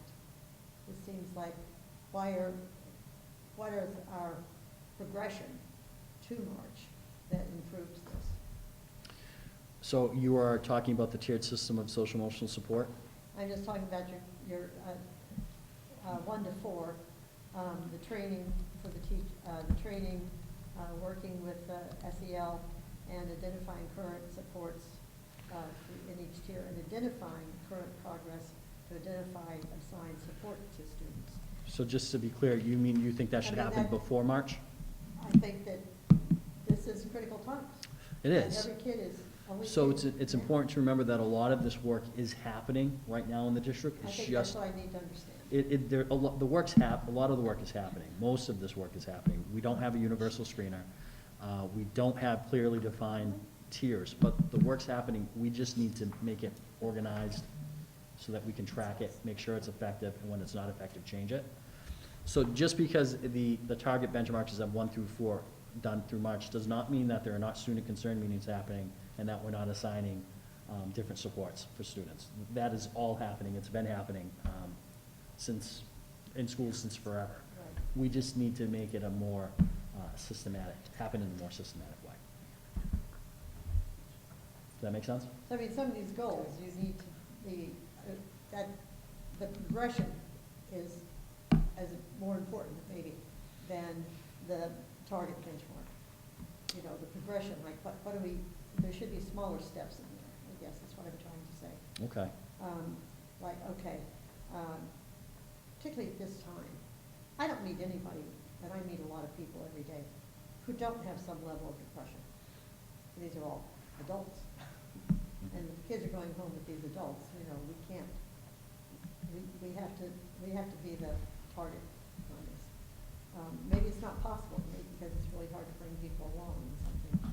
But I think at this time, people are very aware of this and very worried about it. So there are students in our school district who are being referred to Community Health Link and other agencies for therapy. That is currently happening. What I want to implement with this is a way to make sure when we're talking about students, we're not having students slip through the cracks, or that we're actually assigning and talking about the right type of intervention, because it might not be therapy for everybody. Right. So, I think I understand what you're saying, and I can certainly add a progression to this. This one is challenging in a different way, because a lot of the implementation is currently happening, and what we need to do is make sure everybody knows, or if you have a student who you think could benefit from something, who do you talk to in the school? How does that get assigned? How do we make sure it's working? And if it's not, when do we know how do we know when to change it, right? So, I guess I'm struggling a bit to understand what exactly you're gonna look for a progression, because that work is happening. It's just getting all the information and making it a cohesive plan, or if you just think the timeline should move up on this. I guess, because everything is important, but right now, in what we're living in, this is, this is, a lot of people are thinking they're not going to get through it. When we have, we have to really be super vigilant on this. And so when we're saying, well, by March, we'll have this all set up, that seems like a long way away. But I don't think that's what he's saying. I think what he's saying, or what I'm hearing, is it's ongoing. Yeah. These children are getting identified, and if it's something imminent or an immediate need, it's being addressed. So maybe this I think needs this is to more be the, broken down into steps that are happening and not. I can final certainly result. identify for you and provide you with something that states everything that's happening right now. Sure. I think that'd be good for understanding. Yeah, sure, I can do that. Thank you. No problem. Chris, did you have something? I do. I'll keep it relatively short. So first, I think these goals are great holistically. I think they feel like a natural step forward from what I understood the district to be and Mary to be working on last year, and they feel, I think, exciting for a district to be prioritizing. For the second goals, around co-teaching, equally exciting. Maybe this is because this is a planning year to build towards a pilot implementation. Looking at steps 1 through 10, there's setting up, and then a lot of work happening by teachers, which makes sense. But I guess the question I have is, what are the supports administratively for teachers? And I'm imagining that's happening more as instruction begins, but yeah, just thinking about what is the role of administrators in providing supports for teachers as they're going through the actual planning happening beyond step 5. So part of that, we have made this a priority in the ESSER 3 grant. So there is a possibility to have some funding for some stipends for teachers to work over the summer, or to provide, or to access a resource to come in and help us with this planning. There's many out there. There are a lot of, and I should probably ask Mrs. Simmons this, there are a lot of vendors out there who don't do a very good job on that. And then there are a few who do. So one of the things that we would do is look for some outside help with the professional development aspect of this, in hopes that once we get this up and running, we can do the training internally. I don't know if we're there yet. That will be part of the process when we discover this. Tara will certainly be a resource. I can be a resource to teachers. I have implemented this in a school. I'll be honest, it was the hardest thing I've had to implement in the school. I've implemented many different curriculums, different reading curriculums, math curriculums, science curriculums. I've done MTSS in a couple different schools. Co-teaching was the hardest. But it was completely worth it. So supporting the principals to support the teachers is important, right? Because here's what's gonna happen, principals. Teachers are gonna come into their office that first year and tell them why it's not working. And then the principal is gonna have to use data to say, well, okay, let's look at this student. And this is probably what's gonna happen. The data from the prior year to the year of co-teaching, the co-teaching year, the data's probably gonna be higher for most of the kids. And so they're gonna have to keep going back to that. I know you say it's not working, but the data's telling me it is. So we're gonna stick to it, right? Because they're gonna say, well, if I can just pull them out for this lesson, I'll catch them up, and then we'll go back to the co-teaching. That's what principals have to resist. They have to resist giving the okay to move away from it, because it's gonna be constant. And it's coming from a good place, that the teacher really thinks that is what students need. But as soon as you open that door a crack, we're gonna be right back to pull up, because it's just what everyone is comfortable with. So the support for principals is to get through that first year without pulling your hair out and convincing teachers to stay the course, and then everyone's celebrating at the end of the year when kids have made more gains than they have in Spencer's gonna years. have a problem with that. What's that? Spencer's gonna have a problem with pulling your hair. Well, that's a low blow, come on, poor Spencer. But you know what, the high school's already doing some co-teaching. Yeah. So he's probably living that a little bit now. And then for the teachers, we're looking at, that's gonna be support through both the building principal, the assistant superintendent, myself, Mrs. Bozak, and Mrs. Hamill. We're all gonna have to be a support there, as well as maybe finding some mentors who have done this, right? And them talking to a teacher who has implemented this in their classrooms so that they know.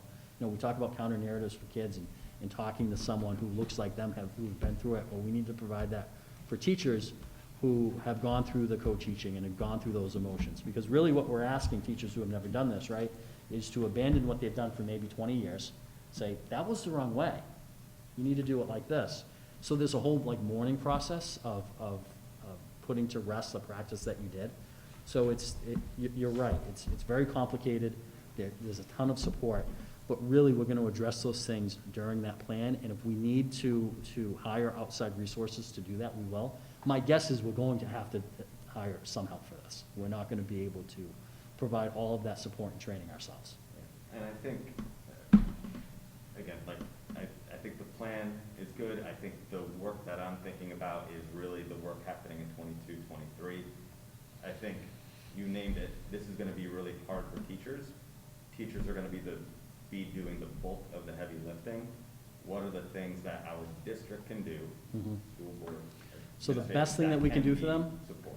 is change the school schedules the best we can to provide special educators and regular education teachers time to plan together. That is the number one thing, is to give people time to work together. Because it is a marriage, and you have bumps, and that's when somebody runs and says it's not working. Because how many times have we said that in our personal relationships? The fact is, you're in it for the long haul, and you need time for these two people to work together. The other thing that we did when we started it is we did a working group, and we looked at a bunch of books, and then we found some books that were going to be very helpful, and what would work for an elementary and a high school looks different. And so we even have these working books to be able to work with our partners on all the nitty-gritty stuff about how to, like you said, to make it look like there are two teachers in the room, not the head teacher and the assistant, but two people who are responsible for everything together. So that time piece is so important. And then that working group would get together several times through the year to talk about some of the glitches and how to provide support. The other piece about the professional development, what we did, we ended up bringing in the author of this book that we use. It's awesome. And and she was great, but she was geared more for the younger kids. And so the high school partners had a hard time kind of seeing themselves into a lot of what, so I think that then the professional development piece or the mentoring piece has to kind of fit that school age group, so, but the time piece is. Yeah, that's a great point. We might talk to some districts who have identified a great resource for co-teaching and training, but if their makeup is very different than ours, it won't work. I worked with an agency and a vendor who essentially wanted me to hire, and this is when I was working in a small urban, 6 paraprofessionals to make co-teaching work the way that she wanted. And it's like, well, that's not gonna happen. So how can you help me make this work with who's in front of me? And I didn't get that help. I got, well, you need to go to your superintendent and lobby for 6 more paraprofessionals. I'm like, well, that's not gonna happen. I know that's not gonna happen. So that's why we need to find the right person to help us. So one of the things that we can do is we can look at the DART tool. Are you familiar with the DART tool? To identify, those are the schools that are districts most like us in the state. We can figure out who's doing co-teaching there, whether it's working, and who did they use for their training, and who's their co-teacher, PD provider.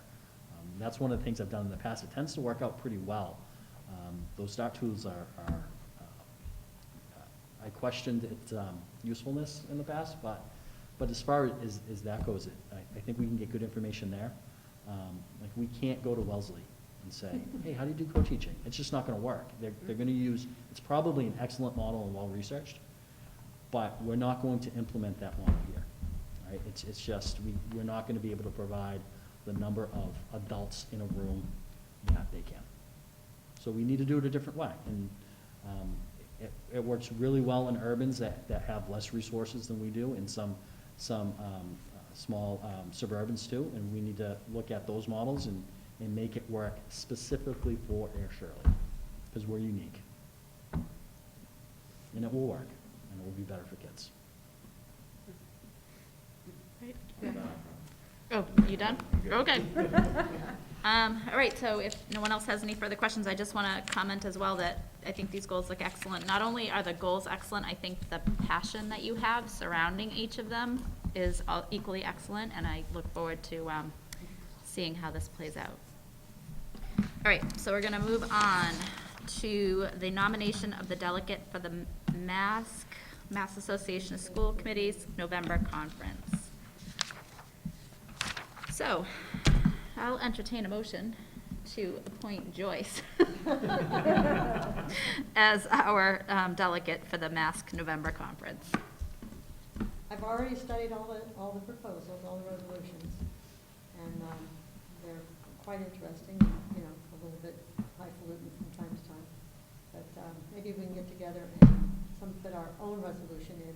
That's my goal, put our own resolution in for the next year, so that we'll have a resolution from the Air Shirley School Committee, not just framing you and the mask board. I'm sorry, I should have said, who's Framing attending, or and who's attending? Is it just you that's attending, or is anyone, are you, I am sorry, Erica, I didn't realize you were attending as well. So, yeah, seriously, I only said that about Joyce because she's the one that usually always goes. I should have asked who was going, so I certainly am not. Yeah, no, that's fine. Sure, I have no problem doing that. I will need to review that. I will be touch base with you just so that I can. It's going to be Saturday morning virtual. Okay. I wouldn't stay down in there for another minute. I'll sit in. Okay. Yeah, You so. vote, I'll sit in. Yeah, that's totally fine. So I'm amenable to that. Is anyone else going? I just don't want to. Okay. Yeah, and then maybe touch base once I review the things with everybody, just so that I'm We'll accurately discuss representing. them. Okay, Vote on good. it. Yeah, at our next meeting before you go. All right. We have We'll to discuss and them. vote on them and represent the board. Are you going? That's why I was gonna Okay. say I Anyone else going? No? to do that. All right. Let's make that first weekend in November at the Cape. Okay. Okay, I'm sorry. My apologies. I automatically defer to Joyce because for I'll never send anything to you. my 11 years on this committee, she's been the one that's gone and no one else has. No one else would go. I'm sorry. Okay. So, Even when I We begged don't need to when we were in vote on Worcester, it. And I We said, can- please come to the morning, please come. Yeah. It's only in Worcester, and if anybody wants to come for some of the main speeches, the Keystone speeches are the most important thing there. So is the conference that, like the 5th, the weekend of the 5th? So do we have a November meeting before the conference is my question? Yes. The next meeting is before the conference. Yeah, we do. Wednesday, the, Oh, yeah, Tuesday the 2nd. Oh, yeah. Yeah, so I'm just thinking we could probably do that November meeting I would like to to do look it at the now. resolutions. so that we just have them done. I'm sorry. You wanna do what? Depending what that, we have another meeting, Wednesday, whatever it is. Oh, the 20th? Can we do it on the October 20th and then it's done? Yeah, that's fine. I'm in the Okay. mood to get things done and over with. So, yeah, if we can just make a note for the next agenda. I have a note already. I knew you would. Awesome, thank you. Yeah. All right, so we're gonna move on to our superintendent's report. Dr. Renda. So an update on reopening of schools. On Monday, September 27th, Commissioner Riley extended the mask mandate to November 1st. He also extended the date to which schools who met the 80% vaccination rate could decide to go unmasked to October 15th. This is still a local decision. And Air Shirley would need a vote from the school committee to go unmasked if we reach that 80% status, which we are not close to right now. We started our routine COVID safety checks back up this morning. It went fairly well. We do have recommendations to CIC about how to make that go better in the future, and we'll be reaching out to them as they have been fairly responsive to our requests thus far. A fair comment, Bill? Yeah. So our current vaccination and infection rates, no change in the vaccination rates. It's still 63% of the high school, 43% of the middle school, elementary school children are not yet eligible for the vaccine. Our infection rate per 100,000, Air is at 19.4. Shirley is 23.5. It's the Shirley rate is interesting to me. It's jumping up and down. I don't know if they're including some testing in there sometimes and not other times for that wide variety of change. But this is coming directly from the state website. If you look, there is a COVID reporting dashboard, and Charlie had worked with our data analytics vendor to put this together. This, can you see, do you all have this? Yep. Okay. This shows the current cases for the last 14 days. The reason we went with the last 14 days is because that is what is affecting us in school at the moment. Past cases aren't. You can see the total number of cases. If you look below, there is a running tally by week. This was taken earlier today. I believe this would be slightly different if we looked at it right now, but not much. We will get our results from the routine COVID safety checks either tomorrow or Thursday. This would be updated at that time.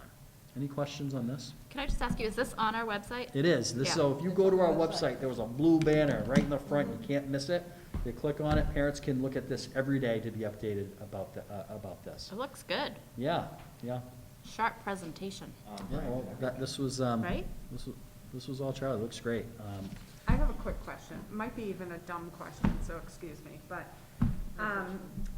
when you look at the vaccination rates, is that, does the district know who is being vaccinated through the Board of Health or the state or something, or is So our it- nurse director has access to that information.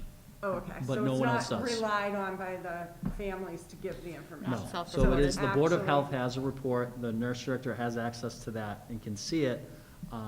She does not, I don't have access to it. Okay, but she can see specifically what kids have been vaccinated? If you go to and what- CVS, I went to CVS in Millbury to be vaccinated because I live in Fitchburg. That was reported to the Fitchburg Board of Health. Gotcha. So there's someone at the Board of Health in Fitchburg that knows I am vaccinated. Okay. And what vaccine I have. So are Okay. we only as good as the Board of Health's, like, you know, like, I don't know, I feel like that's a breeding ground for error. Like, if there's no, you know, like, I don't know, I just wonder, like, if, Well, it's really reported accurate. to a state database, okay, and we get it through the Board of Health. okay, all right. And when do we we have that broken down, so when we say fully vaccinated individuals, is that all staff and students? This is students only. This is students only. Mhm. Do we have a similar perspective on staff? We do not, but we did survey the staff, and we asked them, and over 90% of our staff had said that they were vaccinated. Whether or not that is true, we have not checked. I would include that. I don't Yeah, think in we can. percentages, not Yeah, individuals. I don't know if we can do that. That would mean looking up each individual staff member in this database to see if they are vaccinated. I don't believe we can do that. You can make it, you can make that happen. I know that the union is very pro-vaccination, so I would expect it to be high. I would imagine we can rely on self-reporting from our staff. I mean, I don't think that we should, If we could do a blind self-reporting. well, we So, already yeah, did. so 97% of our staff It's is 97%, vaccinated. Yep. and that's all staff, right? That is, we did a survey, I'd have to open it up for the exact numbers. I think we had, no, but not every staff took the survey. So out of 300 staff members, we had like 224 people, I believe, respond to that. So we can make a prediction of that. That's a valid survey, right? So there's a margin of error there, Right. but I would, if it's a 5 or a 3% margin of error, It's coming up. it's high. It's coming up to be, like in various hospitals, New York State is leading the whole thing with demanding vaccinations, or you're fired. And it's happening, and so far it's held up in Supreme Court. So it's gonna be interesting to see what happens. So if we're already there, then nobody has to panic. When is that COVID clinic? Next week? 2 weeks? The COVID clinic already happened, and Oh, actually, The flu the flu clinic was today. Today. Yeah, today at Beach Hilltop. The COVID clinic was a couple of weeks ago, and we vaccinated exactly 0 people. Oof. And this was open to, it wasn't just the school, this was open to the community at large. There were I no know, it was one vaccinations. night that we had school committee. so- the last meeting. It Yeah, was the last meeting, right? So 2 weeks ago. Yeah, we were here and it was there, and now it's here as we're here. so an update on enrollment, as of today, Laura A. White has 324 students, Page Hilltop 549, middle school 389, and high school 368. And an update on our open houses. The high school had their open house September 16th. For a second year in a row, attendance was up. They're hoping to look at why attendance is up, doing this virtually, and steal some of the success and translate it to future events. The middle school was Thursday, September 23rd, from 6 to 8. Teachers hosted the event using Google Classroom, as they are using this as their online hub for instruction. Students acted as guides for their parents and guardians. The family got to run through an abbreviated version of their student schedule on Google Meet. It was about 14 minutes were provided for each class, with a few minutes of transition. The transition's interesting.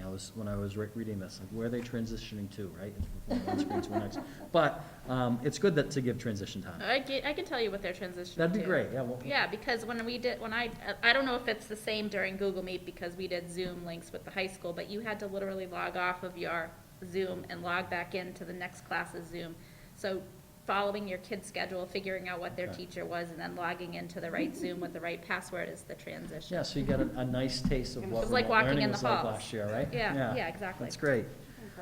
Teachers provided a brief overview of the expectations and introduced curriculum that the students will be engaging in this year.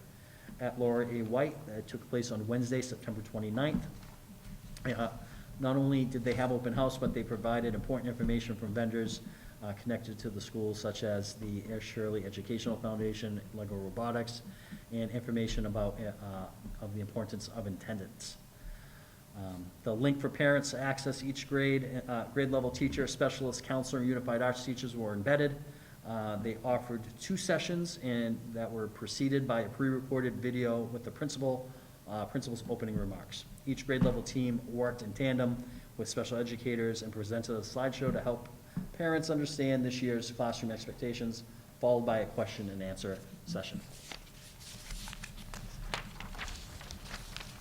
And Page Hilltop held theirs Thursday, September 30th. There were presentations by all grade level classroom teachers, UA teachers, EL teachers, Title I teachers, and special education teachers. Each teacher held 2 different sessions so that parents would be able to visit multiple teachers throughout the evening. Building administration pre-recorded an opening greeting and then finish open house by hosting a live question and answer session with interested parents.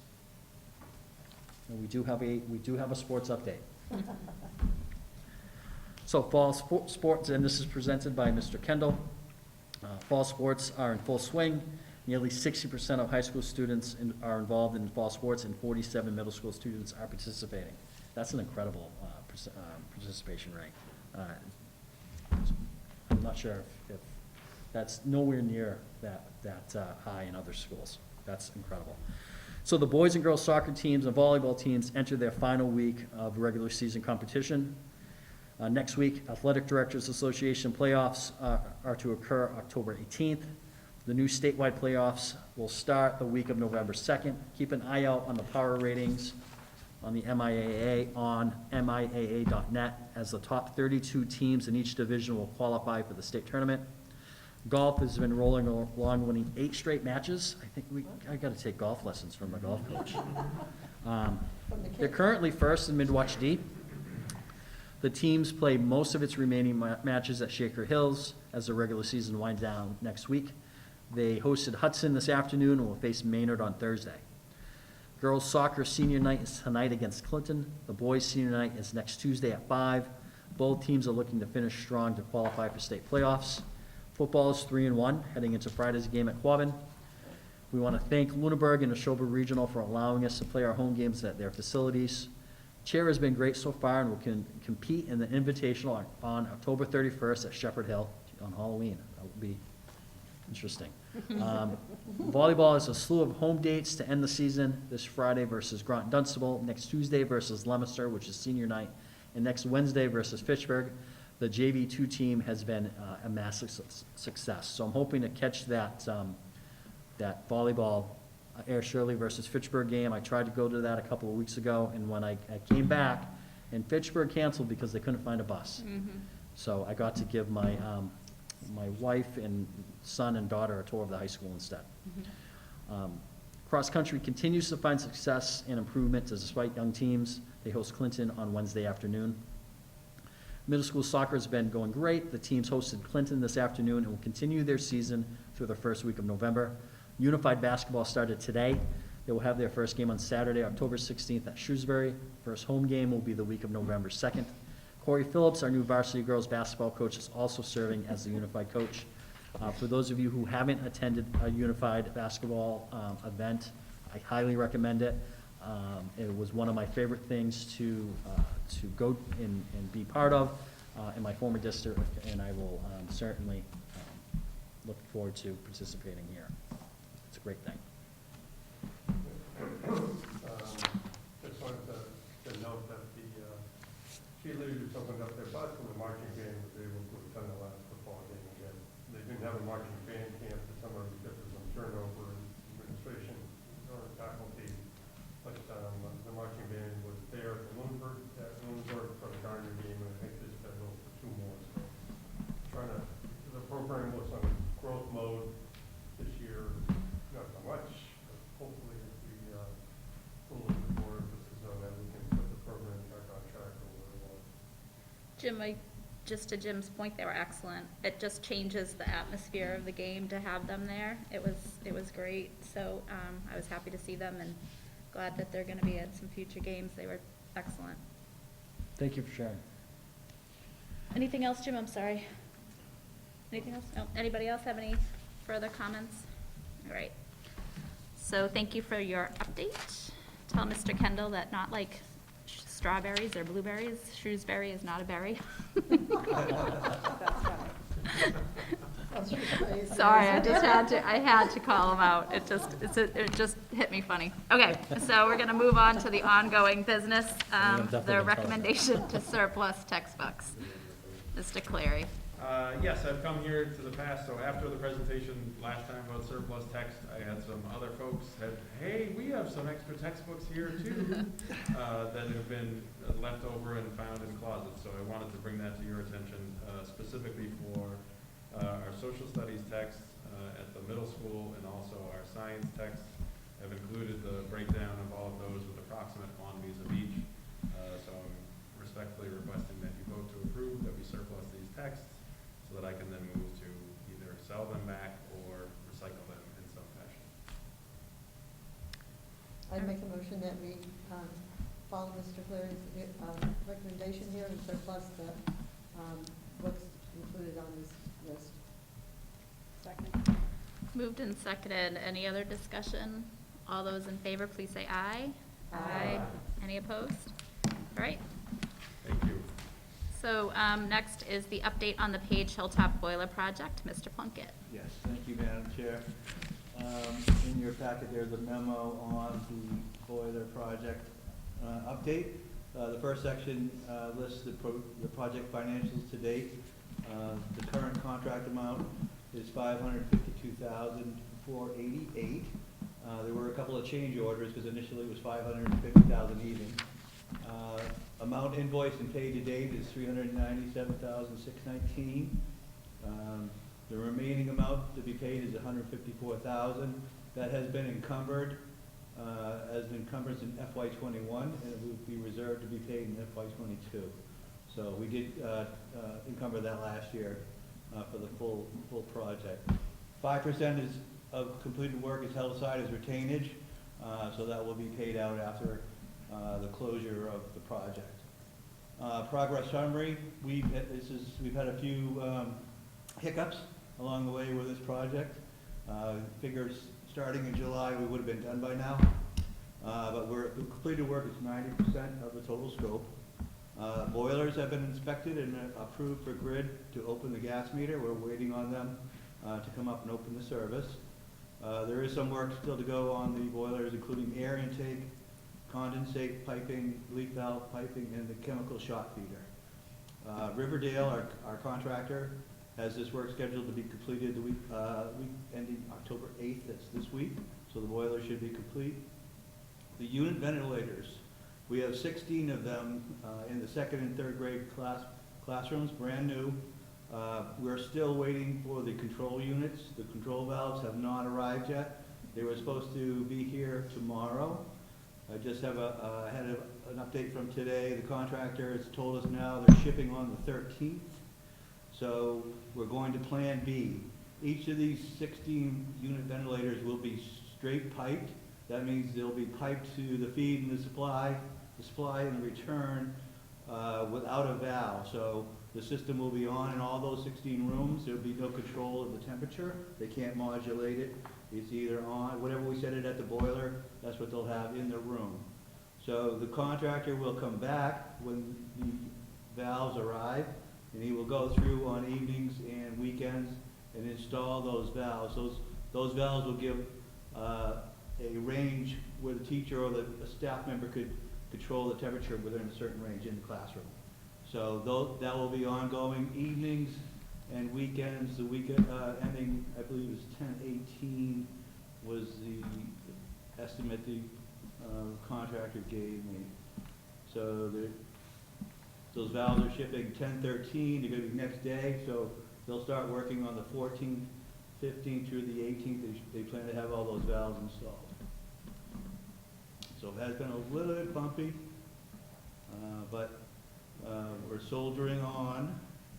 Boiler startup is set for October 14th with the manufacturer, and heat has to be on, according to Massachusetts general law, for October 15th. Classrooms are supposed to be kept between 66, I believe it's 66 to 68 degrees. So we'll have them on. They'll be straight piped, and that work, like I said, will continue evenings and weekends until they get them all installed.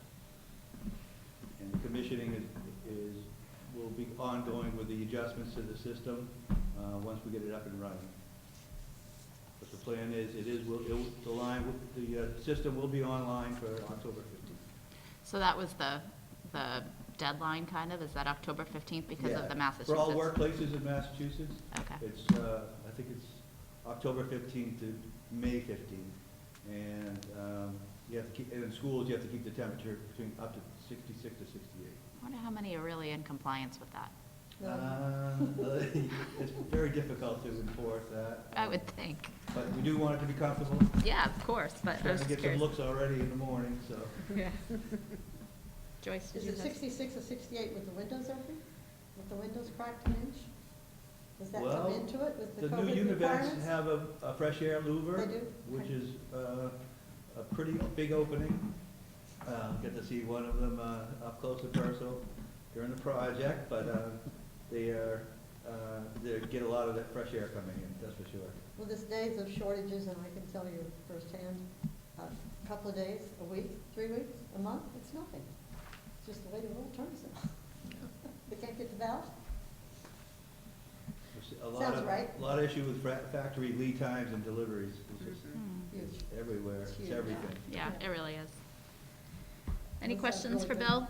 Jim? Well, overall, there'll be, of course, an immediate efficiency bump, because you're going from steam to hot water, regardless of their choice of fuel. But the teachers will see an immediate improvement in being able to control classroom temperatures. I mean, anyone that's spent any time in schools, especially in older schools, know that, steam or heat is on. If you're on the north side, that's good. If you're on the south side and the sun is out, that's a really bad thing. You're always fighting windows and trying to find some way to survive the day. So this, having independently zoned classrooms will be a huge improvement to the general academic environment inside there. The only other thing is that we have these discussions with the authority having jurisdiction, which here is the fire chief on his opinion on how long they'll continue to license the fuel wall. I haven't spoken with him directly, not in air, but from what I've read, there's no deadline on how long before you have to go down and do something about it. That is our plan, though. We are going to actually get those tanks out of there when we can.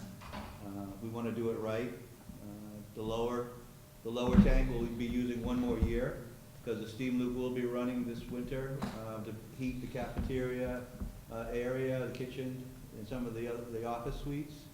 And then we'll be decommissioning the rest of that loop as well, hopefully next year. But I'll find out about the underground oil tank. Yeah, I'm sure he'll be amenable to it. He's just want to be kept in the loop, especially given our history on that site. It's something that everyone will be happy to see as well. All right, anybody else? Okay, thank you, Bill. We're going to move on to the policy review report. Tonight is policy JIC, the student discipline. Mr. Cleary. Thank you, Madam Chair.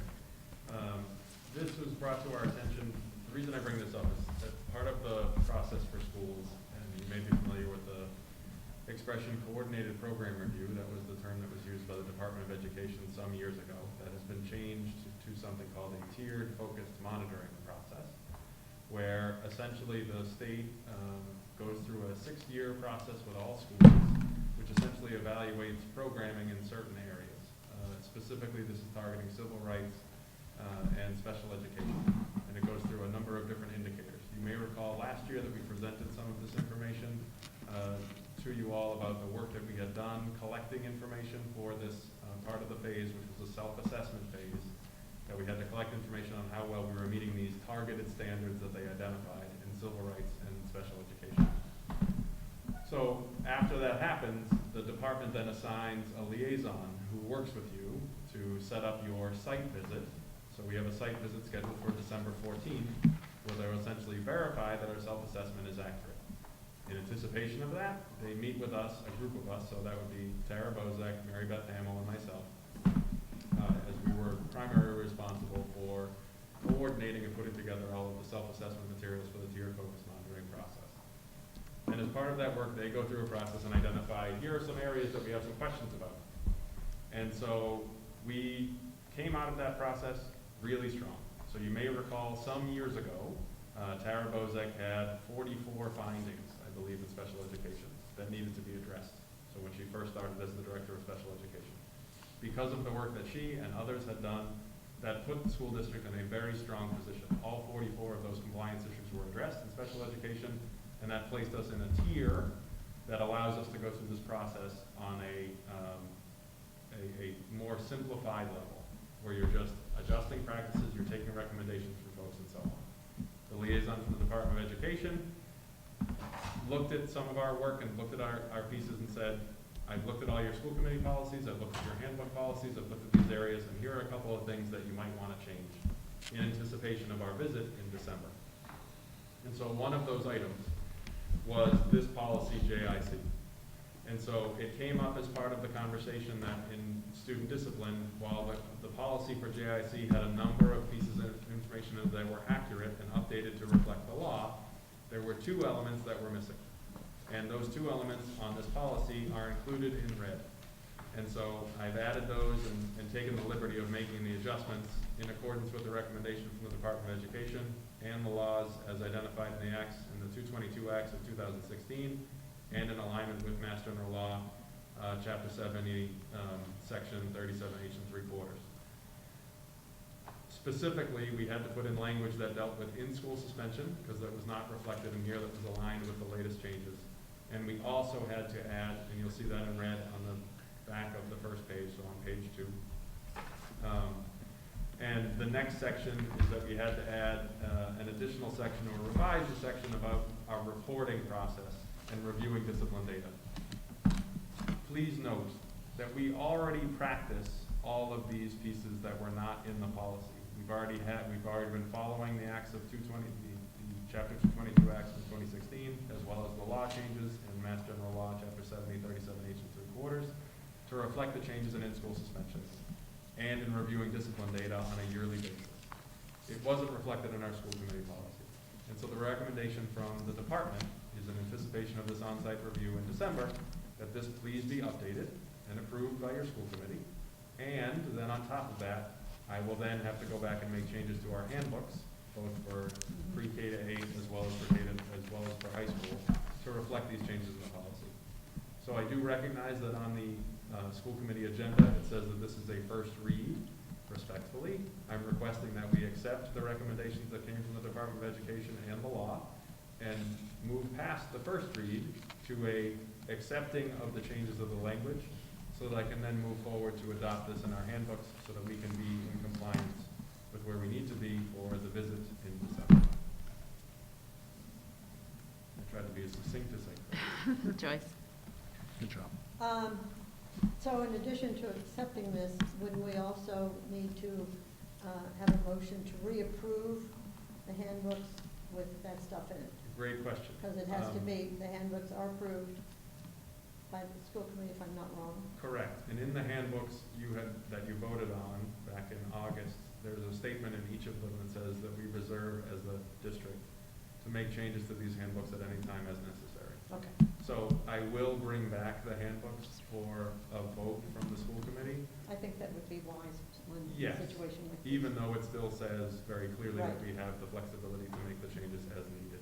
But for something like this, I will bring that back to this group, but I didn't make those changes yet. First, I Okay, have to go through this, and then it's a bit of a process for the handbook, because they're all translated as well. So I have to make some changes to that as well, so that takes a little bit longer. Anyone else have any? Jim? Just from a grammarial perspective, everywhere in the body of this where it says the principal shall, should be the principal will. I believe that is, To sort of go with the grammar. yep, I believe that is the wording that comes from the way that the acts were written, as well as from how the law I'm was sure written. it does. And That's so, an attorney. That's what happens in the state office. We're a school and we know that, well, this is supposed to be used there. I would say that's the only changes here, everything else is fine. so you'd like me to change the shall to And will? just anywhere in here you see where it says, you know, a third person shall, third person will, only I and we shall.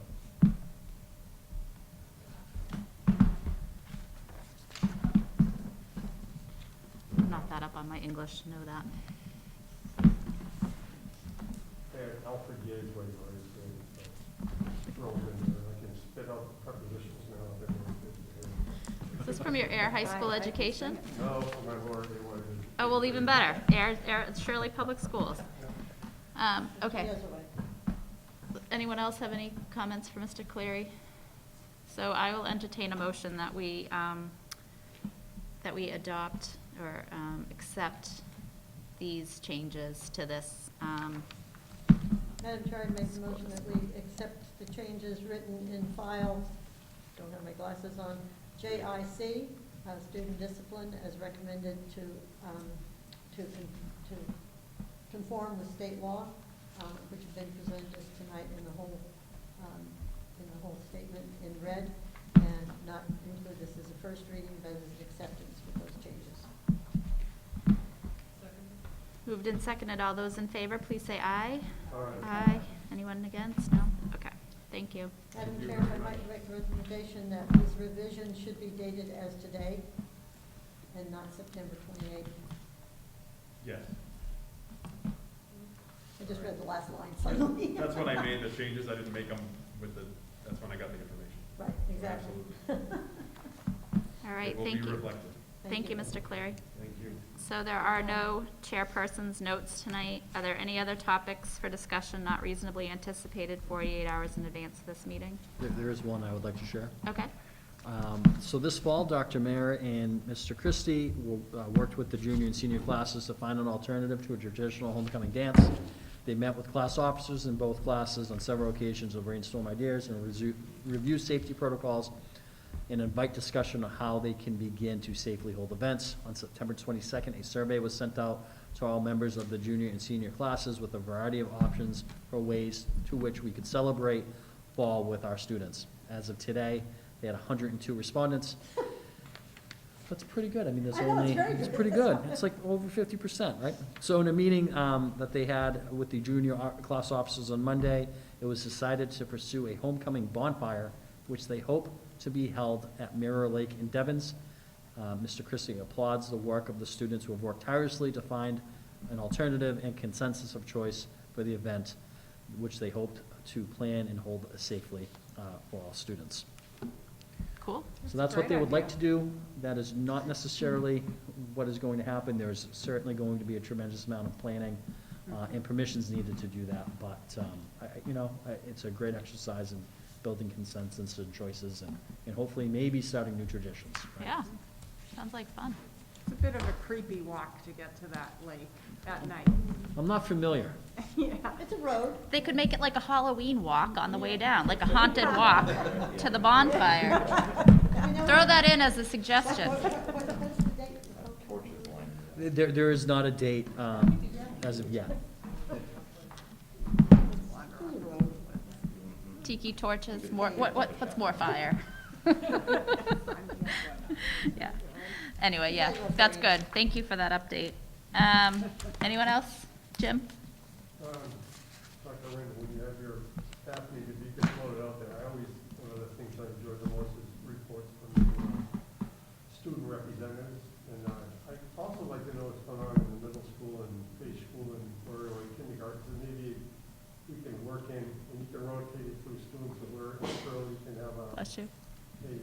middle school student council person give up an update there, and maybe once or twice a year we can have a elementary school update from one of the students. So if you could bounce that through the principal, we'll see if that might work. I'd appreciate it. I think we could absolutely make that work.